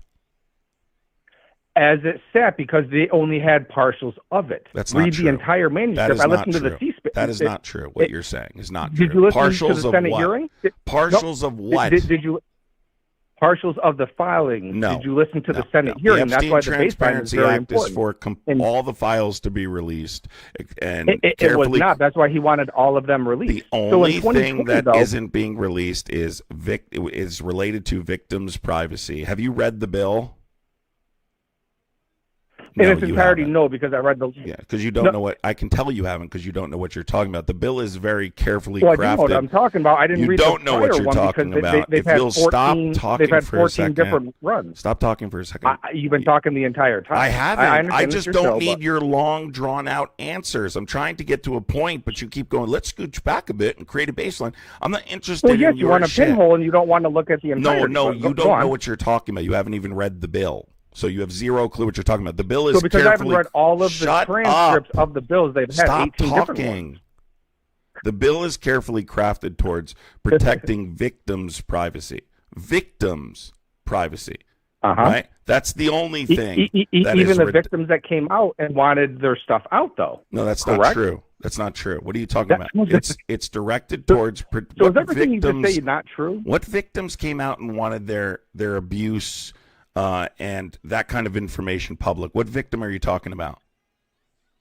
There has been several that are in there with the NDA Name when one. they did the, NDA, non-disclosure agreement, he doesn't in know the what he's talking NDA. about. So the second part, So now that we've in established he 2020 tried to convince Republicans not to sign on to the discharge petition, why did, when Donald Trump called it a hoax and said, we're not talking about it anymore, Epstein's dead, and instructed people in the White House not to talk about it anymore, why only when they found out the Oversight Committee was going to subpoena the testimony of Ghislaine Maxwell did Todd Blanche go sit down with Ghislaine Maxwell? You know who Todd Blanche is, right? Yeah, so Bettermore, if you're bringing up Ghislaine Maxwell, then why was he the one that was offering her Can you answer the question? Who's Todd Blanche? compensation for... Trump was the one that was trying to get her to do a full interview. That's where I'm lost. That's not what you're saying right now is not, at all true. So let's again. Who is Todd Blanche? You can see sir? his own words, sir. Who is Todd Blanche, sir? But hold on. No, I'm not holding on. What you're saying is not true. Who is Todd Blanche? It is very true. You're not going to tell me? Just say, are you allergic to saying I don't know? Yeah, you are. This shows right here what your intentions are. You can't even admit you don't know who Todd Blanche is. I'm entirely lost on how you're bouncing from like an attorney in New York to... But an attorney in New York? Was last year. Oh, my God. Oh, my God. Todd Blanche? He's literally Googling it right now, and he doesn't... He's the current deputy. I'm not Googling anything right Stop now. talking. I'm yes, you are. It. Yes, you are Googling it. He's Todd Blanche. Is he not attorney from New York? He's the deputy attorney general of the country right now.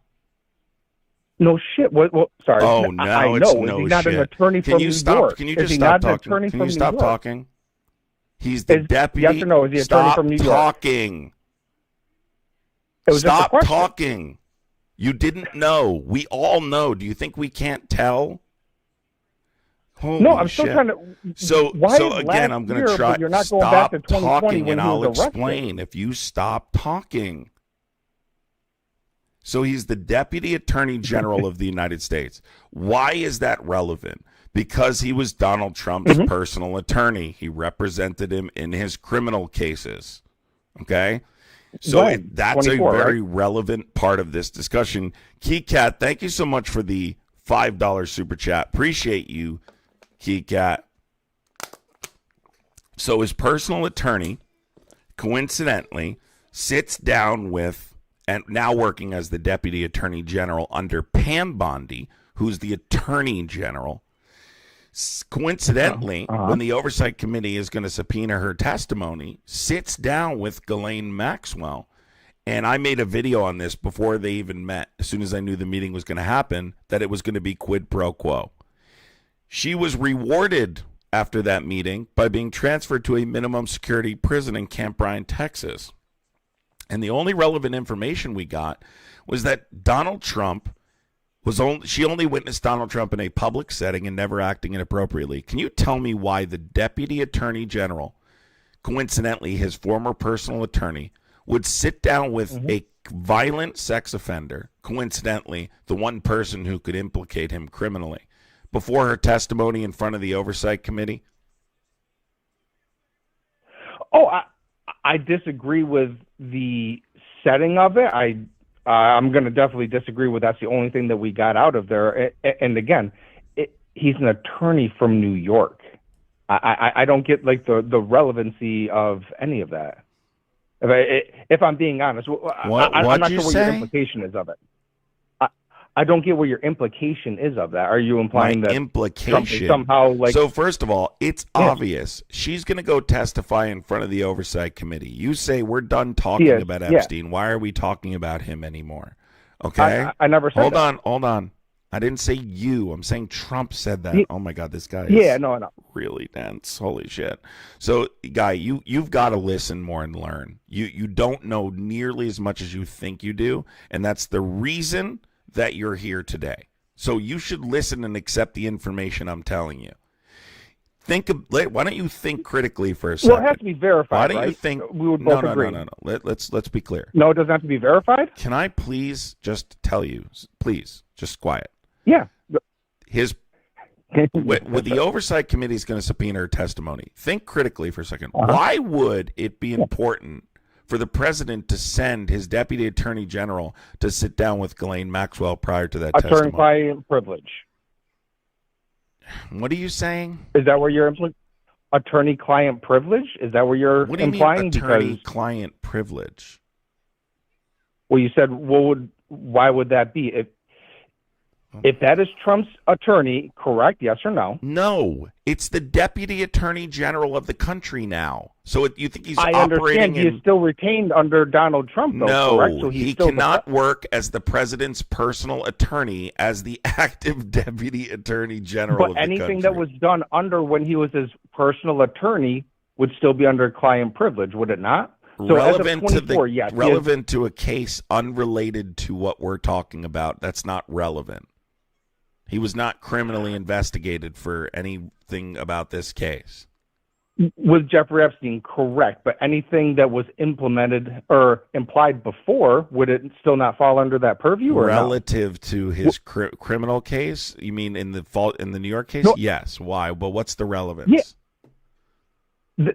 That's kind of my point. Is I'm not a fan of him going in there and doing the interview. But if anything were to transpire from there anyway, he still would be legally bound. What is this guy talking about? I mean, the stupidity is astounding. It really is. So again, why would the deputy attorney general? By the way, thank you, Luna. Thank you so much, Luna. I appreciate you, Luna. This guy just keeps lapping. This guy just keeps yapping and yapping nonsense. Has no clue what he's talking about. Luna, thank you so much, Luna. So I haven't finished. So let me break this down. I'll just answer the question for you. Okay, I'll just answer the question for you. The answer is because you want to secure the narrative. That's the answer. The reason you sit down with Ghislaine Maxwell when you hear about her giving testimony to the oversight committee is because you want to secure the narrative.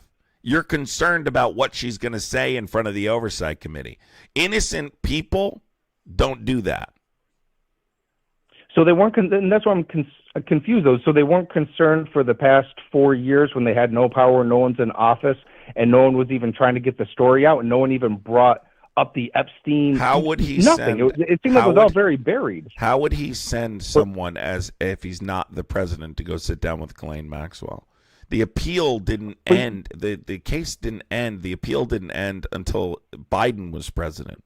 So again, you're making this about something it's not, and I think it's because you just don't have a lot of information. But the point is, Donald Trump says, we're not talking about Epstein anymore. It's a hoax. He's dead. We're done talking about it. The Oversight Committee says, well, we're going to subpoena her testimony. And Donald Trump says, okay, well, coincidentally now, we're going to send the Deputy Attorney General of the country to sit down with Ghislaine Maxwell, right? No one knows why. They don't specify why, but we know she was rewarded for that meeting. 10 survivors came out after that meeting and were really upset. How dare you move the person who literally assaulted me to a minimum security prison where we now know she's receiving preferential treatment? She has a therapy dog. She gets customized meals. She has private workout sessions, all as a result of simply stop talking. All as a result of saying only one thing that we didn't know, which was I've never witnessed Donald Trump in a private setting, and I've never witnessed him act inappropriately. But then we got emails additionally, right? Subpoenaed by the Oversight Committee. I got to put this guy on hold because he just won't shut the fuck up. She clearly lied. So when you look at the emails from 2011, they contradict her testimony, her deposition. Number one, why are you having a quid pro quo meeting outside of an investigation with an already convicted violent sex offender? It makes no sense. You understand? You wouldn't. I would disagree with that to get more information because clearly she held a lot of stuff back. She was eyewitness. You're not conducting an investigation. You don't conduct an investigation coincidentally until you can't convince Republicans not to sign on to the discharge petition. There's no ongoing investigation. Well, yes, I mean, and that. Oh my God.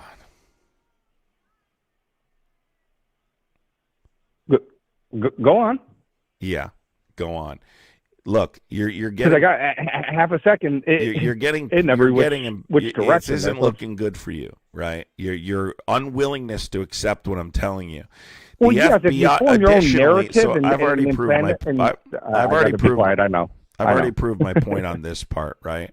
So you did Google it, NPR, look. So yes, you do have some statements. I'm not done yet. Yes, you built your own narrative. I think that's no, what I people haven't built a narrative. Okay. This is actually well, this is actually something. This is a theory the Oversight Committee supports as well. Well, they're not factual. They are narrative, excluding the part that yes, signing on to the bill. Everything else is very much building a narrative. So when you're talking about, oh, well, why would he do X, Y, and Z? You're building a narrative around that. It's not a narrative. I don't know. It would have been great. These are a set of facts that have happened that prove a concerted effort to conceal it. What is the primary responsibility of the Department of Justice? Ryden, you're in my live every single day, and you're probably one of the dumbest people I've ever watched type. I'm in your live every day? Not you. This dumb guy Ryden in my chat. I've never seen this before. I've just seen a number. He's one of these guys that's just really dumb. Like, if you go to his profile, you can just tell, just looking at his profile, he's not a very bright guy. You can just tell he's kind of stupid, Well, and I feel kind of sorry for him, so I typically don't mute him but I have to mute him now. He's just too dumb for words. So, but anyway, the point is this, right? I'll give you another fact. The FBI testified under oath. This is Kash Patel and Dan Bongino. You know who they are, right? Of course. Okay. You know who Dan Bongino is? He built a career on social media claiming the Epstein file, exposing that's not. I feel bad for people that do that, because you can put all these people on the same thing as well too. So he did not build his career off of Fox News and that. Bongino built his career on social media around the Epstein files. He said releasing the Epstein files was one of the most important that things. wasn't his career. And I actually agree with him. If we don't get transparency with the Epstein files, I think it could destroy our democracy. I think he's correct. But besides that, Kash said the same thing. So why? Yeah, well, Kash also said there was a black Rolodex in possession of the current director of the FBI. Why did Kash Patel then testify under oath there is no Rolodex, black book, and that no young girls were trafficked to anyone but Epstein himself? Can you clarify why he suddenly did a 180 on that under oath? To have proof of it. So that was, do you have proof? Unfortunately, he does not have proof. Why is Prince Andrew being that we could probably agree ostracized? on. Why is Prince Andrew being ostracized right now if there's no proof? He's been brought up. If there's, I guarantee, and this is what I was just about to say, this is something, because I'm sure that we differ very far, probably social, conservative in every direction, but we can both agree on this. The moment that man was arrested, the moment that he was raided, they should have went through it and released everything. Would you agree on that as a blanket statement? We can get to that, but that's not what I'm asking you now. He's why is the director of the FBI claiming there's no evidence when we have testimony from victims? The victims have come out and spoken out against this and said that is a lie. That what Kash Patel testified to, that is a lie. We have given evidence. And Prince Andrew, do you consider eyewitness testimony evidence? I would consider eyewitness testimony evidence as long as it can be corroborated. Wait. Eyewitness testimony is a form of evidence. Agreed? This is yes. Okay, good. Yes, and I so said, then yes, that statement can't be true. That you only listen, again, if you can't see the effort to conceal this information, an organized effort, then I don't know what to tell you. I'm going to ask you again, what's the primary responsibility of the Department of Justice? Just as that, to bring justice, and so these would be more of an international laws that they would have to apply by, right? So they're not just standard laws, correct? No, what is the primary responsibility of the Department of Justice? Well, I would say again interest of the United States. So would you agree to protect the interests of the American people? It's not correct? just yes, but it is. Worldwide. Well, no, it's not worldwide. The Department of Justice it would be worldwide to protect the interests of the Department of Justice. Yes, is to protect the interests of the American people. I'm getting this right. That's their job. Yes, but of the American people. Yes, but it would also, because you brought up like Prince Charles and all of those. No, that would fall under Prince the purview. Andrew, and not relative to the Department of Justice. I was simply making a point that he's being ostracized as a result of evidence that's been presented to the royal family. Anyway, the point is Okay. the Department of Justice and their primary responsibility is to protect the interests of the American people and to uphold federal law. If you're using the Deputy Attorney General, the Director of the FBI, the Deputy Director of the FBI, but particularly that meeting with Ghislaine Maxwell, to interfere with an investigation by the Oversight Committee to release criminal conduct by the President to further his administration, is that impeachable? That would be criminal. Thank you. Is that impeachable? Yes. Yes, If that is it is happening, criminal. You're yes, correct. yes, it is. And is it impeachable? Yes. I think where the problem lies in that, not digging backwards, I don't know if you would agree or not. There's been some BS impeachments, and everything is an impeachable offense now in the crazy political time that we're in. Everyone has to be left, right, can't be here, and can't even be a critical thinking person. I don't know if you agree with that or not. But here's the point, right? I don't think you had all this information. You tried to come off kind of tough in the beginning and make it seem like you had coming off tough. I was just trying to. Whenever I have a discussion with someone, but you didn't have the information of any part, and you know that now. Well, which information? I was trying to go backwards to see where we got to now, and you're like, no, I just want to pinhole on here. Because it's not what I was because trying to say. Here's why. People try and have this conversation and talk about why didn't Biden release it? Let me just break this down. Number one, the Ghislaine Maxwell case was under appeal. There's federal law that prohibits the president from releasing files related to an ongoing court case. Going investigation. And protecting victims' privacy. Yeah, so there's privacy laws. There's laws in place, so he doesn't have unilateral authority. Trump's interference is even related to an effort to pass legislation, right? Like he's tried to interfere with an investigation by the committee. Let's be clear also. Had Democrats released those files, and I know this in my heart because I talk to a lot of Trump supporters, and I know this to be a fact.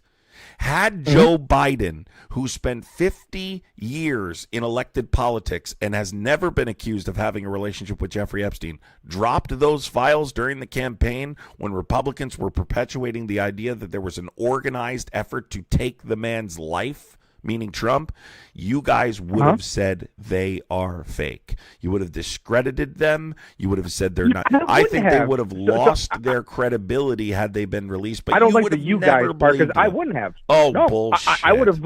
I would. Well, it's not. I mean, I guess you don't know me or my character. I wanted them since day one. Yes, it probably would have wrecked most of the Democratic Party. It probably would have wrecked the Republican Party as well, too. I do think that on both sides of the field, there are very deep people that were in those on both sides. Release them all. Let's ask the chat right here, right? Guys, let's be honest. Had Joe Biden released this during the campaign, and those of you that watch me know I've been very particular about this. Had Joe Biden released this, do you guys think MAGA would have believed it or immediately called it misinformation?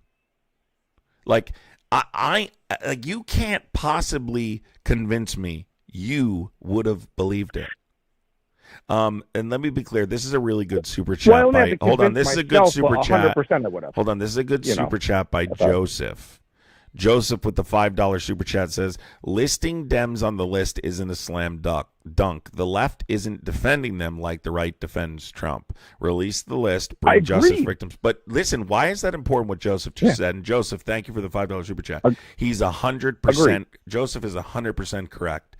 And by the way, this has been polled. This has been polled now. This isn't like my opinion. Democrats overwhelmingly want transparency and have not defended people like other I'm talking about voters, by the way, other Democrats who may or may not be affiliated with Epstein. I'm willing to expose them all. The only people defending a politician in this specific conversation are Trump supporters, and that's Donald Trump. Quiet Vector, thank you for the $10 super chat. Great show, good conversations, good sound. Thank you, Quiet Vector. I think it's Vector. Sorry, I can't read the last part. Yeah, Vector. Thank you so much. Appreciate you. Thank you so much. Appreciate you. Go ahead. And you do see Trump supporters, and again, I think there's a lot more people. Everyone just gets the broad statement of you're left, you're a fucking shill. You're on the right, you're a MAGA Trump supporter. I know a lot of people on both sides, and I have to be honest. If you're looking at the political, talking heads, sure, left, right, and there is no in between. I think there's a lot more in between than you might give people on the right credit for, and I think that same with the left as well too. Large family blended. I got people very right, very left, and everywhere in between.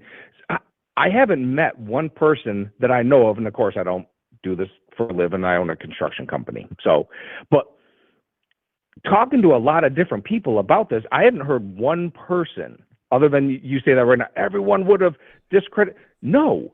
Oh my God. Everyone that I've talked to on the left and the right.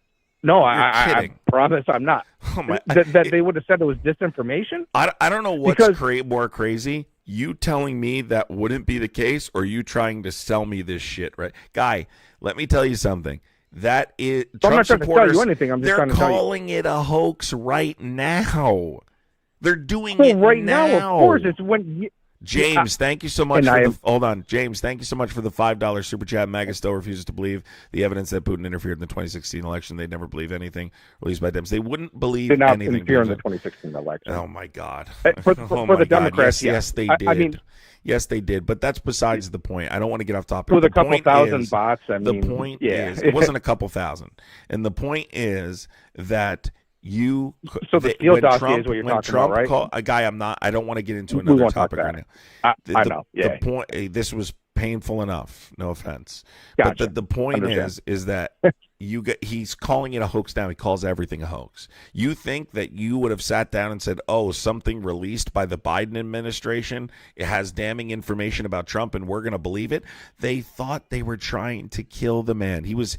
They were perpetuating the idea that the Democrats were trying to take his life to keep him out of office. You would not have believed it. It would have been discredited immediately by him and then by you.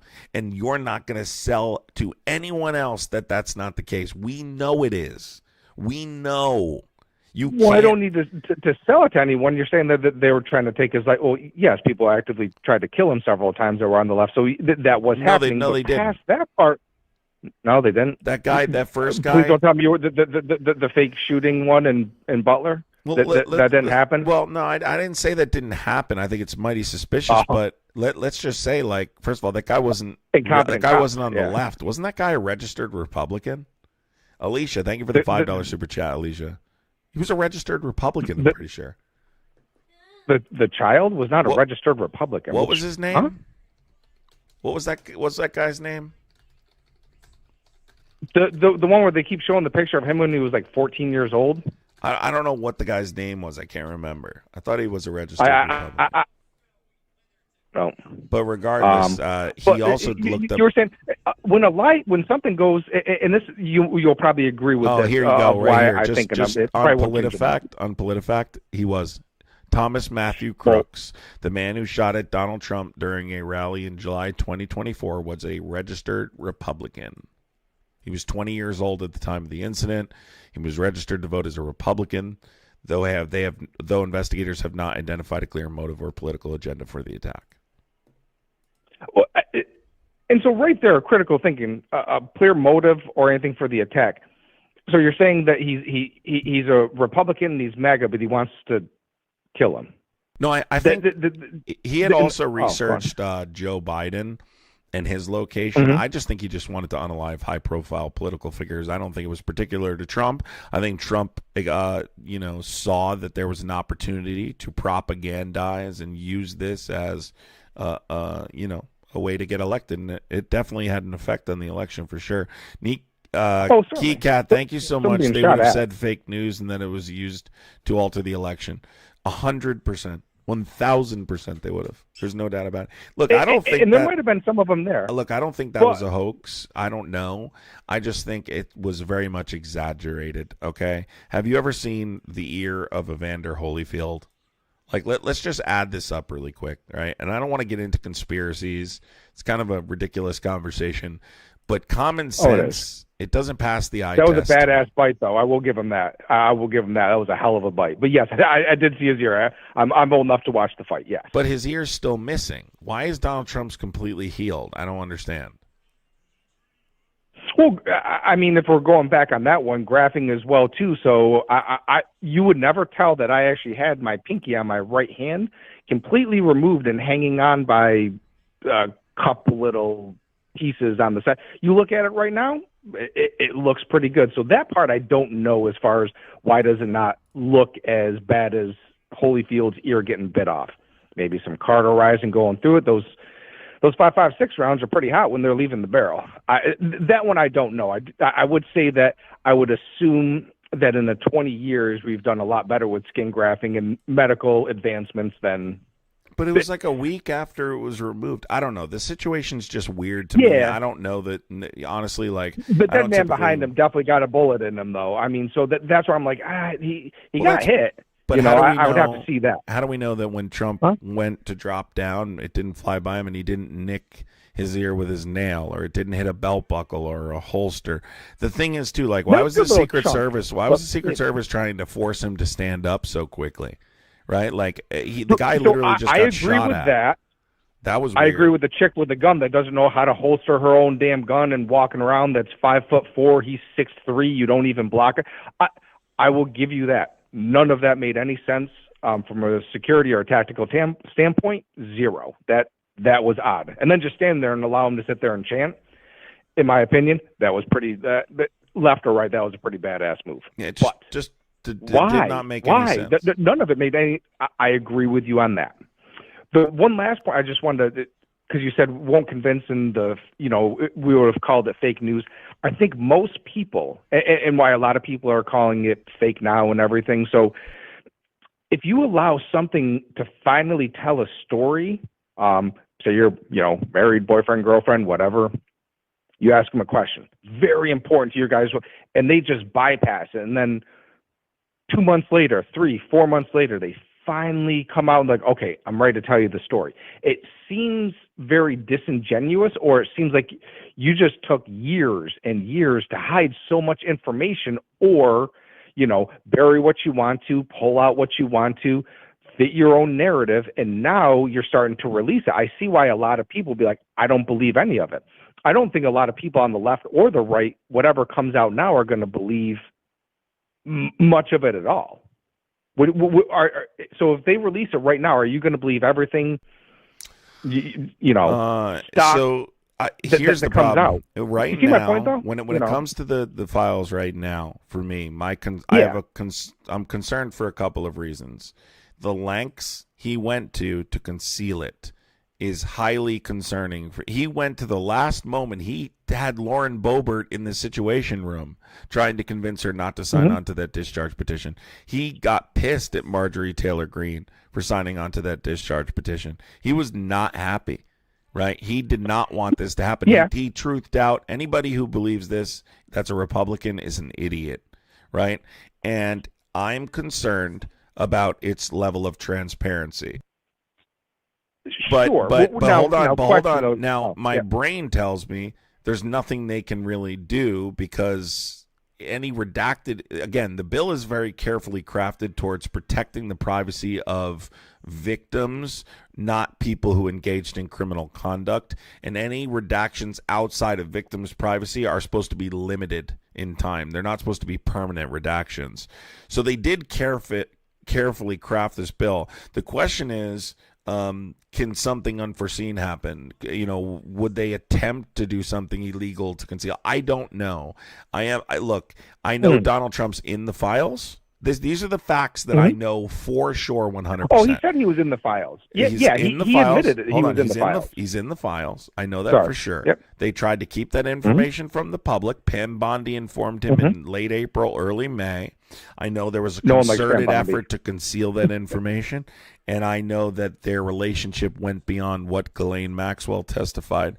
So if Donald Trump's, whether he knew about it, facilitated it, whatever the case is. It's beyond what he told the public, what he previously disclosed. And if it shows information about a relationship longer time-wise or a deeper connection criminally, whatever the case is, beyond what he previously disclosed publicly, he should be removed for trying to cover that up and keep it from the American people, period. But I do not expect MAGA to at any point realize this and stop supporting him.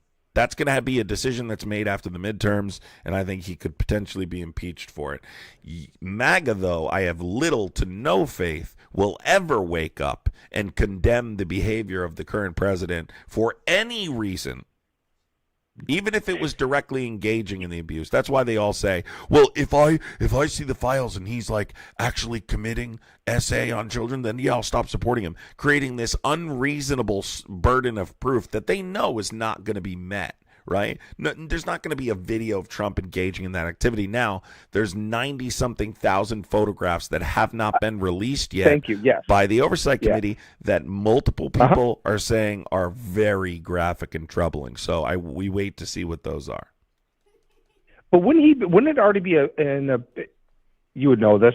So, and again, the AG, no one on the right likes other than the people, but as far as like mainstream, but do you know why they don't? No like one's her? ever liked Pam Bondi. Do you know why they didn't? They didn't like her during the confirmation. Go on. Yeah, but do you know why? What the right wing criticism of Pam Bondi is?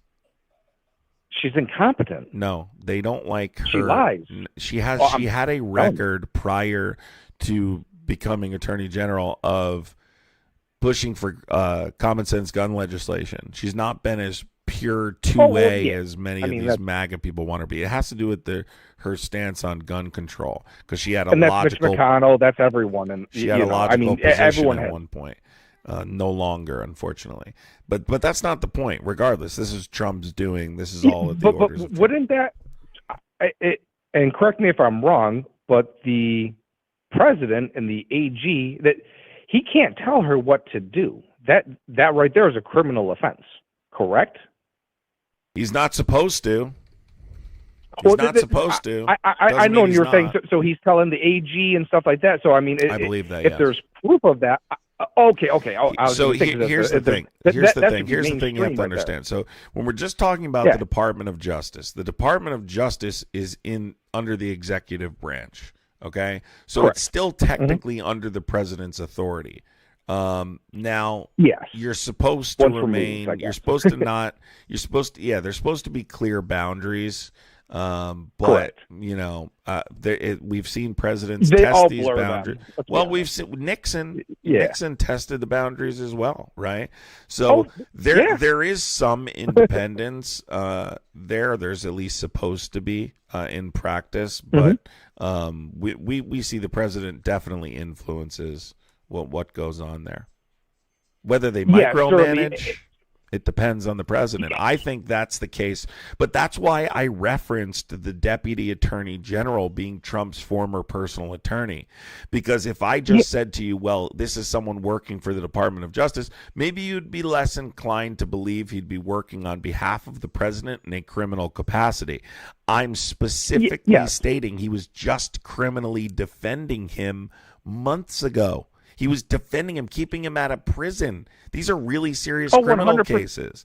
So him being his personal attorney, his personal relationship, but his personal relationship is relevant in this conversation for that very reason. It is. I think that we're talking about different relevant, and I agree, and that's why I called him, kind of an attorney from New York. He has hundreds of attorneys that have represented him, his organization, and his family. But this was his lead defense attorney in his criminal cases, though. So that's a little bit different. This was his lead defense attorney. He was his trial attorney. That fair. That is true, but almost to try to throw a stone in New York and not have an attorney that has some implications with the Trump name, brand, or family, you wouldn't even get that at that point. But listen, I understand. Listen, are you making the connection, though? Here's the thing. I still don't think you're making the connection.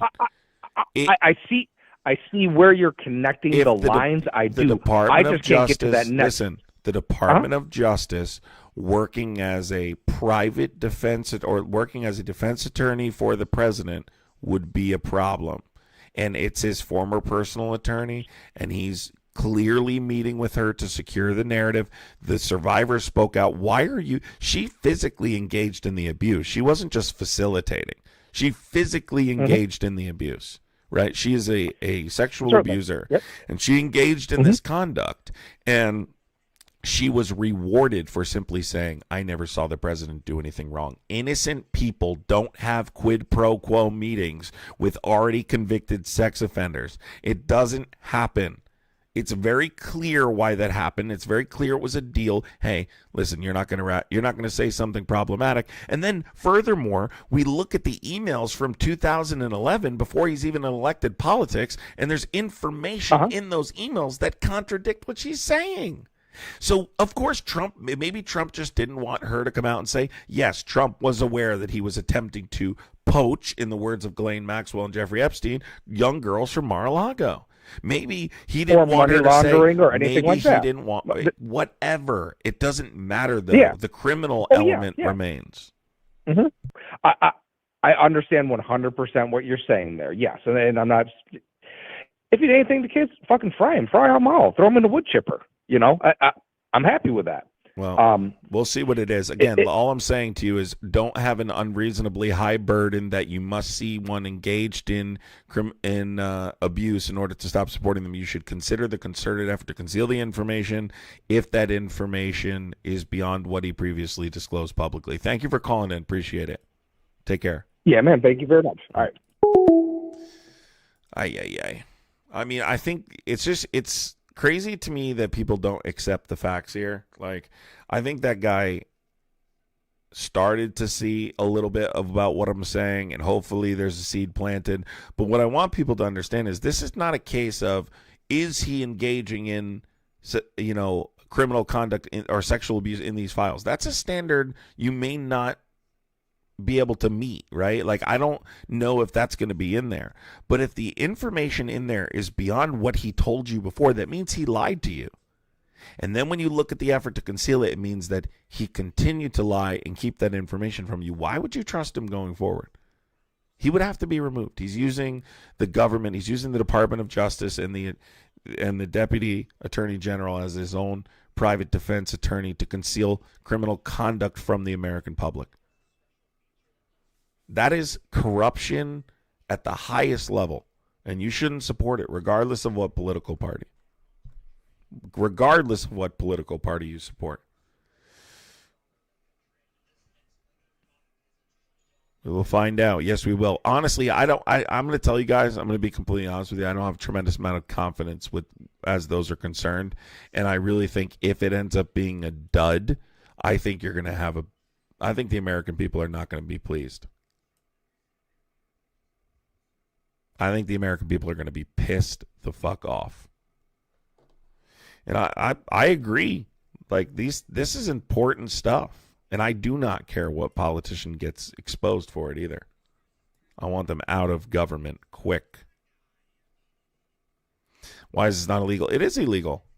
It is 100% illegal. But again, I really think you need to be able to substantiate that there's information beyond what he told people publicly before you make a case for impeachment, because then you can prove the motive, right? He didn't want this information to get out, and so that's why he did this, and this. The information he didn't want to get out really isn't concrete at this point. But it doesn't mean it won't be after the 19th. What is it, the 18th and the 19th? Something like that. Somewhere around there, 18th, 19th. Guys, if you are new here, I would appreciate hitting the subscribe button, hitting the notification bell. I hope you guys enjoyed a couple hours live this morning. I wanted to make sure I did a couple hours live this morning for you. If you guys don't want to miss lives, make sure you hit the notification bell. We had some angry MAGA Muppets in here today. It was funny as hell when you guys started spamming the laughing emojis. Is one of the funniest things ever, dude. Literally hilarious watching you guys just spam those laughing emojis. They were talking mad shit to me, and you guys just start spamming those emojis. Thank you to everybody who contributed to the gifting goal, too. I really appreciate you. And tomorrow we're back to TikTok in the morning, and then we'll go to YouTube right after that. So we'll do TikTok in the morning, and then we'll do YouTube right after that. All right? So I will see you on TikTok in the morning tomorrow, and then I will see you on YouTube after. I'll obviously talk about the time on YouTube when we're doing our TikTok stream in the morning. So I appreciate you guys. Have a wonderful day. I'm sure a lot of you are watching football today. Today's a really good football day. A lot of good games. So hope everybody enjoys that. I love you guys. I appreciate you, and have a good one. Have a good one, everybody. What a weird comment. Stop projecting your weird insecurities onto me, MedGrip. Stop projecting your weird insecurities onto me. No dual stream. The reason I haven't done that, well, Blue Dare, I'll explain it next time. There's a reason I haven't done it yet. So, this guy says, nice job getting halfway to your goal, loser. Oh my God, I didn't reach my goal. What am I going to do? Oh my God. Guys, he's making fun of me because I didn't get to my goal. Satan, what am I going to do, Satan? His podcast is set up for callers pre-approved. Yeah, that's not possible, Steve, but good try. Good try, Steve. You guys ever notice everyone that wants to call in is always like, I'll make you look silly. And then they get in there and they have no idea what they're talking about every single time. They always have this like weird thought that they're like, Stevie. Steve, did you just forget the E or something? Oh my God. Why are your comments getting deleted? I have no idea. Sometimes TikTok deletes comments if they're inappropriate. Yeah, you definitely missed some fun this morning, Jersey girl. We had some fun this morning, that's for sure. It was funny as hell, dude. It really was. It really was. All right, everybody. Have a wonderful day. I don't know if you'll see me again. We'll see. I don't know. But I'm going to watch some football and do all that. So, appreciate you, everybody. Take care.